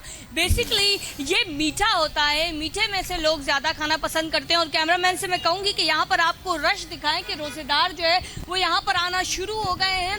इसके साथ ही अगर मैं अपने राइट साइड की बात करूं तो यहाँ पर दही भले भी है। और आपको पता है दौरा जी जो सबसे ज्यादा मशहूर है वो गोला गंडा, गोले गंडे की वजह से मशहूर है। और अफ्तार के बाद यहाँ पर जो गोला गंडा मिलता है उसकी तो वो तो मैं आपको बयान भी नहीं कर सकती, क्योंकि वन ऑफ माय फेवरेट गोला गंडा होता है यहाँ पर। और आज हमारा thank you so much, thank you so much. जगह चली गई थी। हाँ, और सारी वो चीजें सोची थी जो सारी चीजें जाले की भी फेवरेट है। और फारूक सत्तार साहब भी जो है वो क्या सर हिला रहे थे कि मुझे जरा बहुत पसंद है। नाज़रीन, हम लेंगे एक छोटा सा ब्रेक। छोटा सा नहीं है, छोटा सा नहीं है, क्योंकि हम जा रहे हैं लाहौर और इस्लामाबाद की अजान सुनने के लिए। आपको बहुत मुबारक हो, आपका 20वां रोजा जो है वो पूरा हुआ है। फिर हम वापस आएंगे और आप लोग हमें ज्वाइन करेंगे। सर हमारे साथ ही होंगे। आप देख रहे हैं जहां रमजान 365 न्यूज पर। जल्दी से लौट के आइए। Ramzan only on 365 news. हमारे साथ फारूक सत्तार साहब इस वक्त स्टूडियो में मौजूद हैं। हम कराची के बारे में भी इनसे कुछ सवाल कर रहे हैं और वैसे भी कुछ सवाल करें। अच्छा, आप पहले जिक्र कर रहे थे कि आपको लगता है कि पाकिस्तान जो है वो काफ़ी उसके और मसले मसाइल बढ़ गए हैं, तो इसके हवाले से ज़रा हमें बताइए। देखें, एक तो पॉलिटिक्स में वो क्वालिटी नहीं रही ना जी। इसी तरह मुझे लगता है हमारी ब्यूरोक्रेसी या जो अफसराने बाला, फिर जो अफसरशाही है, वहाँ पर भी मुझे लगता है कि वो क्वालिटी नहीं है, वो लेवल अब उसका नहीं रहा। और हर जगह मुझे लगता है कि ये थोड़ा इन्हतात हुआ है जी। तो हमारी कहीं बेसिक एजुकेशन, बेसिक ट्रेनिंग जो है उसमें मुझे लगता है कि कहीं कोई फ़र्क आ गया है। अच्छा, और लोग बहुत जल्दी शॉर्टकट लगाने के चक्कर में हैं। उन्हें मालूम है कि डिग्रियां लेने के बाद भी दर दर की ठोकरें खानी है, पिलर टू पोस्ट भागना है, लेकिन जॉब्स मिलनी नहीं है जी। तो कोई ऐसी चीज़ हाथ आ जाए जिससे कि अचानक, बहुत कम लोग होते हैं ना कि भाई जो टिकटॉकर बनेंगे, जिनके मिलियंस फॉलोअर होंगे, हर आदमी तो नहीं कर सकता। तो लोगों को थोड़ा ये बताने की कि ये एक ऐसी रेस है जिसमें हर आदमी कामयाब नहीं होगा जी। और किसी की लक होगी, क्लिक करेगा, कोई ज़्यादा मेहनत करेगा, क्लिक करेगा, लेकिन बहुत सारे और शोबे हैं, फील्ड है। अब एजुकेशन के साथ साथ मुझे लगता है कि हमें स्किल या हुनर भी लोगों को सिखाना चाहिए। बेशक भाई वो फिर उसी से एक आपकी अमारत बनती है, उसी से आपकी एक वेल्थ बनती है। और कौमी ख़जाने में भी अगर आपके पास हुनर है आपकी कौम के पास, तो फिर आपके कौमी ख़जाने में ज़्यादा डॉलर्स आएंगे। मिसाल के तौर पर हमारे गवर्नर साहब ने एक चमत्कार किया है और 50,000 बच्चों का IT का एडवांस कोर्स वो करा रहे हैं कामरान टिसोरी जी। अच्छा, ये 5 लाख रुपए का एक कोर्स है, 1 साल का कम से कम। 5 लाख को 50,000 से मल्टीप्लाई करें तो 25 अरब रुपए का ये प्रोजेक्ट है। और ये गवर्नमेंट के, आवाम के टैक्सों और पैसों से नहीं हो रहा, ये अपनी जेब से पैसे डाले गए हैं। अच्छा। और लोगों का इत्मीनान हासिल करके फिलंथ्रोपिस्ट, डोनर्स, स्पॉन्सर्स वो सब भी आगे, उन्होंने भी पूल इन किया, कंट्रीब्यूट किया। अब एक बहुत अच्छी मार्की बना के हर हफ्ते 50,000 बच्चों की 3 क्लासेस होती और एक SMT बनाई है बहुत बड़ी महंगी। वो इंटरनेशनल यूरोप से और अमेरिका से प्रोफेसर्स भी टीच करते हैं। ये बच्चे एक्सपोर्टेबल कमोडिटी हैं जी। ये जाते ही $1.5 अरब कमा के भेजेंगे पाकिस्तान को, ज़रे तरसील जिसे फॉरेन रेमिटेंस कहते हैं, और कुछ सालों में $6 अरब। Now this is the antidote to the reliance on IMF, जो हम IMF की $1 अरब की किस्त के लिए मरे जाते हैं, यानी हम यहाँ पहुँच गए। एक वक्त था जब हम कॉटन भी एक्सपोर्ट करते थे और टेक्सटाइल हमारी बूम थी। अच्छा, IT को हमने IT को हमने बहुत ज़्यादा इंसेंटिव नहीं दिए। अब ज़रूरत है कि IT पे हम फोकस करें, एनवायरनमेंट पे, क्लाइमेट चेंज पे, इन सारी चीज़ों पे करके, और SMEs पर करें, स्मॉल मीडियम एंटरप्राइजेस पे करें, छोटी। तो ये चीज़ें करेंगे तो जो बैकलॉग है दूर होगा। और सबसे बड़ा काम करें, पार्टिसिपेटरी डेमोक्रेसी कायम करें, जो पाकिस्तान में नहीं है, दुनिया के सारे मुल्कों में आ गई। इससे आपकी क्या मुराद है? बोरोस, काउंटीज, ये जो इलेक्टेड मेयर्स होते हैं, इलेक्टेड शेरिफ्स होते हैं, इलेक्टेड पुलिस कमिश्नर्स होते हैं, तो जब इतनी नीचे ग्रास रूट पे लोगों को आपने ऑथराइज कर दिया, उनको देखिए responsibility devoid of authority is not for an effective government. क्योंकि अकाउंटेबिलिटी नहीं है ना। Yes. अकाउंटेबिलिटी में जो है वो फर्क आ जाता है। Yes, check and balance. इसको कैसे हम मेंटेन कर सकते हैं? देखिए, एक हमने कॉन्स्टिट्यूशनल अमेंडमेंट बिल दिया है जी कि पहले इस्लामाबाद बहुत मजबूत था, स्ट्रॉन्ग जी, प्रोविंसेस कमज़ोर थे, तो ये नारा लगता था कि strong centre is a guarantee to strong Pakistan. फिर 50 साल में ये फेल हो गया, पाकिस्तान बहुत आगे नहीं बढ़ सका, तो फिर कहा गया strong provinces are a guarantee to strong Pakistan. अच्छा, 2010 में ये काम भी कर लिया, 15 साल हो गए, भाग के वही 3 बार हम वहीं पर खड़े, बैक टू स्क्वायर वन। तो अब असल बात क्या है कि democracy has to reach to the doorstep of every citizen of Pakistan. उसको हर डिसीजन में इन्वॉल्व करें, इंक्लूसिव हो, ऑल इंक्लूसिव। और लोकल गवर्नमेंट, एक मेयर शहर का जो होता है ना, वो इतना उसकी अहमियत होती है कि लॉस एंजलिस ओलंपिक्स हो, टोक्यो ओलंपिक्स हो, कोई भी ओलंपिक्स हो, उसकी इनॉग्रेशन इफ्तिताह कौन करता है? तो शहर का मेयर करता है। उस मुल्क का प्रेसिडेंट, प्राइम मिनिस्टर नहीं करता, क्योंकि शहर की चाबी उसके पास है। हाँ, यस। सो वो मेयर होगा, उसकी काउंसिल होगी, all powerful, self contained, autonomous, resourceful, बावसीला, मौसर, बाइख्तियार और खुद मुख्तार। तो जब आप ये करेंगे, Pakistan will not look back. 130 cities of Pakistan, 130 शहर और ज़िले तरक्की के इंजन बनेंगे। ये आपके इंजन है, बाकी तो सारी बॉडी है जहाज़ की, असल इंजन तो वो शहर हैं। और Karachi is majorly hub of economy, engine of growth. और सबसे ज़्यादा निगेट और निगलेक्ट इसे को किया जाता है, यानी most wanted city in terms of revenue, but still most neglected. अब देखें ना, अंडर काउंटेड, आबादी को कम किया जाता है मरदमशुमारी में, फिर अंडर रिप्रेजेंटेड, जब आबादी कम तो नुमाइंदगी कम जी, फिर अंडर फंडेड और कम हो गया, पहली फंड कम मिल रहे, फिर कम गिना तो और कम हो गया। तो इन सारी चीज़ों से, अच्छा ना, Karachi is not only important for 35 million people और 40 मिलियन पीपल जो कराची में रहते हैं, कराची तो कोयटा के लिए भी इम्पॉर्टेंट है जी, इस्लामाबाद के लिए भी इम्पॉर्टेंट है, और इन्वर्टेड कॉमर्स में रावलपिंडी के लिए भी इम्पॉर्टेंट है जी जी, मुल्तान के लिए इम्पॉर्टेंट है, पेशावर के लिए, सक्खर के लिए, नवाब शाह के लिए भी इंटरनेशनली इम्पॉर्टेंट। सरदार साहब, मेरे 2 छोटे सवाल हैं, मैं बड़े जवाब दूंगा। एक तो ये कि आपने कहा कि डोर स्टेप तक डेमोक्रेसी जानी चाहिए, यूनियंस यहाँ पे डिस्करेज किए जाते हैं, उसके हवाले से मुझे बताएं। और दूसरा ये कि आपके नज़रिए में कौन सा सबसे बेस्ट पीरियड था पाकिस्तान का, अगर वो गुजर चुका है या आपके नज़र में आएगा, दोनों बताएं। देखिए, अनफॉर्चुनेटली जब मुल्क में बड़े लेवल पे डेमोक्रेसी नहीं होती ना, नेशनल या प्रोविंशियल, तो मार्शल लॉ होता है, और उसमें अयूब खान का मार्शल लॉ हो, ज़िया-उल-हक का मार्शल लॉ या मुशर्रफ का जी, वो बेसिक डेमोक्रेसी जो है ना, ये म्यूनिसिपल कमेटी, कॉरपोरेशंस, मेट्रोपॉलिटन, उन्हें एम्पावर करते हैं, उन्हें इख्तियार देते हैं, और उसकी वजह से पाकिस्तान की तरक्की की रफ्तार बहुत तेज़ी से आगे बढ़ती है। तो महबूबुल हक फाइनेंस मिनिस्टर थे, लेकिन लोकल गवर्नमेंट ज़िया-उल-हक की थी, तो तरक्की हुई पाकिस्तान में। हमारा ग्रोथ रेट 6-7-8% तक गया था। अयूब खान के ज़माने में 6-7-8% गया, तो साउथ कोरिया ने हमारे 10 ईयर जो प्लान था वो ले लिया। हमने शायद ओरिजिनल कॉपी दे दी, फोटो कॉपी भी नहीं रखी। अब उसके बाद से हम ढूंढ रहे कि हमारे प्लान्स कहाँ चले। तो शुरू में ये जो साउथ एशिया है, फार ईस्ट एशिया है, इसकी लीड हम ले रहे थे। पीआईए ने सिंगापुर, कैथे पैसिफिक जी, सबको अपने जहाज भेजे हैं, तो पीआईए ने बनाई। तो इसका मतलब है कि हमारा माजी जो था वो बहुत अच्छा था, ग्लोरियस था जी, लेकिन हमने कहीं हम ट्रैक से उतर गए। तो मेरे ख्याल में जो मैं कह रहा हूँ, आपकी बातें सुन के लग रहा है हम वापस ट्रैक पे आएंगे फारूक साहब। अगर ये जो मेरे पास प्रिस्क्रिप्शन है जी जी, और वो हम उसको फॉलो करेंगे, मुल्क और सियासत की जी। और ये गुफ्तगू हमारी बहुत लंबी होनी चाहिए थी, बहुत लंबी होनी चाहिए थी गुफ्तगू, बट क्या करें, इफ्तारी का वक्त भी हुआ चाहता है, और हमारे बहुत इंपॉर्टेंट एक रुकन है इस शो की, और वो है हमारी शेफ़। मैं उनके पास जाऊंगी। फारूक साहब, आप हमारे साथ ही रहिएगा, क्योंकि इफ्तारी आज आपने हमारे साथ करनी है और इनके खानों से करनी है। और मैं ये चाहूँगी कि सोबिया, आप बताना शुरू कीजिए कि आज आपने क्या बनाया है हमारे लिए।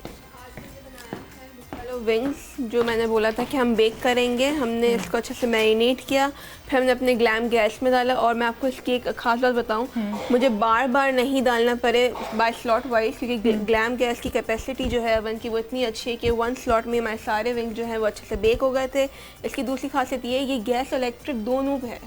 Okay, yes. और तीसरी अच्छी बात मुझे ये लगी कि इसका टेम्परेचर मैं खुद मैनेज कर सक रही थी कभी मुझे हाई चाहिए था, फिर मैंने कहा नहीं अब कलर ज़्यादा आ गया, मुझे अंदर कुक करना है, तो मैंने उसको स्लो भी कर दिया। तो मुझे लगता है बहुत ही अच्छा जो है रिजल्ट आया है और भी बहुत रहा है। अच्छा, फिर मैंने बुफेलो सॉस बनाई इसकी, बटर और हमारी हॉट सॉस को मैंने अच्छे से क्लैरिफाई किया था बटर को, और फिर मैंने उसमें अपनी हॉट सॉस डाली, उसको अच्छे से कुक किया, तो एक पिंकिश सा कलर हो गया इसका। फिर हमने इसको अच्छे से टॉस किया इसमें और स्प्रिंकल कर दिया हमारे सेसमी सीड्स और गार्निश विद ग्रीन अनियन। क्या बात है, खूबसूरत लग रहा है ये। और मैं आपको ये बताती चलूँ कि ये जो विम यहाँ रखा हुआ है, विम बार से चिकनाई का मुकम्मल खात्मा और नया विम चले भी ज्यादा।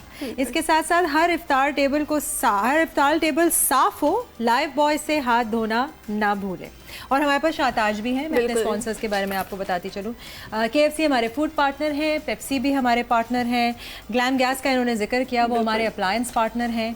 और ये जो किचन आपके सामने है, इसके स्पॉन्सर हैं awesome kitchen. End of course हम सनरिज को कैसे भूलने भी नहीं देंगे, सनरिज यहीं रखा हुआ होता है। सो आज तो हमने बफेलो विंग्स बनाए, ठीक है, और ये आपने बेक किया और आपने कहा बहुत अच्छा रहा ये। अच्छा, इसके और क्या तरीके हो सकते हैं? मुझे पता है कि आप इसको फ्राई भी कर सकते हो, आप एयर फ्राई भी कर सकते हो, उसमें क्या डिफरेंट चेंज होती है? मैं आपको बताऊँ, जब आप इसको ऑयल फ्राई करेंगे तो मुझे लगता है ये ज़्यादा ऑयली होंगे, क्रिस्पीनेस वही आएगी आपकी, बट ज़्यादा ऑयल आपके हाथ में टच होगा।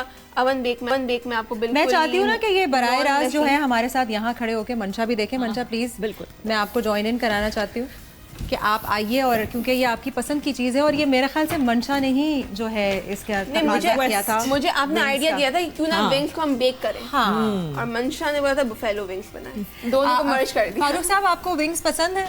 विंग्स खाते हैं आप? ये वाले विंग्स वो तो हमें मिलने वाले हैं इंशाल्लाह। जिस किस्म की गुफ्तगू आज हुई है, जिस किस्म के आइडियाज़ लेकर आए, मुझे अच्छी बात ये लगी है फारूक साहब कि हम लोग सिर्फ आइडियाज़ सुनते हैं। जब भी पॉलिटिशियंस को या किसी को बुलाते हैं तो हमें जो है वो प्रॉब्लम्स की निशानदेही करके बताया जाता है, लेकिन प्रॉब्लम्स के सोल्यूशंस की तरफ बहुत कम लाया जाता है। और आज की गुफ्तगू में हमने क्लाइमेट चेंज के ऊपर भी बात की, हमने डिफॉरेस्टेशन की वजह से जो नुकसान हो रहे हैं उसके बारे में भी बात की, इन्वायरमेंटलिज्म के भी बारे में बात की, और सियासत कहाँ से कहाँ पहुँच गई है और कहाँ पहुँचना चाहिए और कहाँ कैसे वो पहुँचने वाली है, इस हवाले से भी बात की। अब जाले का सेगवे लेके मैं बोलूंगी, लेकिन इस वक्त हम पहुँचने जा रहे हैं इफ्तारी के तरफ, क्योंकि 20वां रोजा है और खाना यही रखा है। जी। सो आपने सारी रेसिपी बता दी है? बिल्कुल रेसिपी बता दी। हम लोग इस किचन में जो मौजूद हैं, हमें किचन में पहुँचाने वाले कौन है। मैं आज अपना प्रोग्राम के तवस्सुक से ना अपने पूरी टीम को भी थैंक यू करना चाहती हूँ। आज का हमारा जो शो था वो एनवायरमेंटलिज्म पे, डिफॉरेस्टेशन पे, इंटरनेशनल फॉरेस्ट डे पे था, और लोग बहुत कम इस हवाले से गुफ्तगू करते हैं। और हमारी टीम ने इतने अच्छे गेस्ट बुलाए थे कि जिनके हमें कुछ सीखने को मिला, बहुत कुछ सीखने को मिला। हमें पौधों के तोहफे मिले, जो कि तोहफा हम एनवायरनमेंट को देना चाहते हैं लगा के। और मेरी इस प्रोग्राम के तवस्सुक से आपसे भी यही गुजारिश है और कि आप भी ये मुहिम कीजिए, ये बना लीजिए अपना मकसद, जो एक काइंड चीज़ करने का होता है। वो इस रमज़ान आप कोई ना कोई पौधे को जो है वो बोइए, उसका बीज बोइए, और वो अगले रमज़ान इंशाल्लाह जब भी आपसे मुलाकात होती है तो वो इंशाल्लाह वो कहीं पहुंच चुका होगा। ये आपने ठान लेना है, मैंने तो ये ठान लिया। हाँ, मुझे तो ये पौधा दिया गया है, और ये पौधा आज लगेगा, जाले के घर में दो पौधे, एक इंडोर था और एक आउटडोर था। आउटडोर तो लगने वाला है नाज़रीन। और इसी तरह से जो हमने शुरुआत में बीज बोया था इस शो का, तो आज वो 20वें रोजे तक पहुंचा है। थैंक यू सो मच, आप लोगों ने हमें अब तक ज्वाइन किया। प्रोग्राम पसंद आ रहा होगा, इंशाल्लाह आपसे फिर कल मुलाकात करेंगे हम इसी जगह पे, इसी टाइम पे। मेरी तरफ से, मंशा की तरफ से और सोबिया की तरफ से आप सबको अल्लाह हाफ़िज़।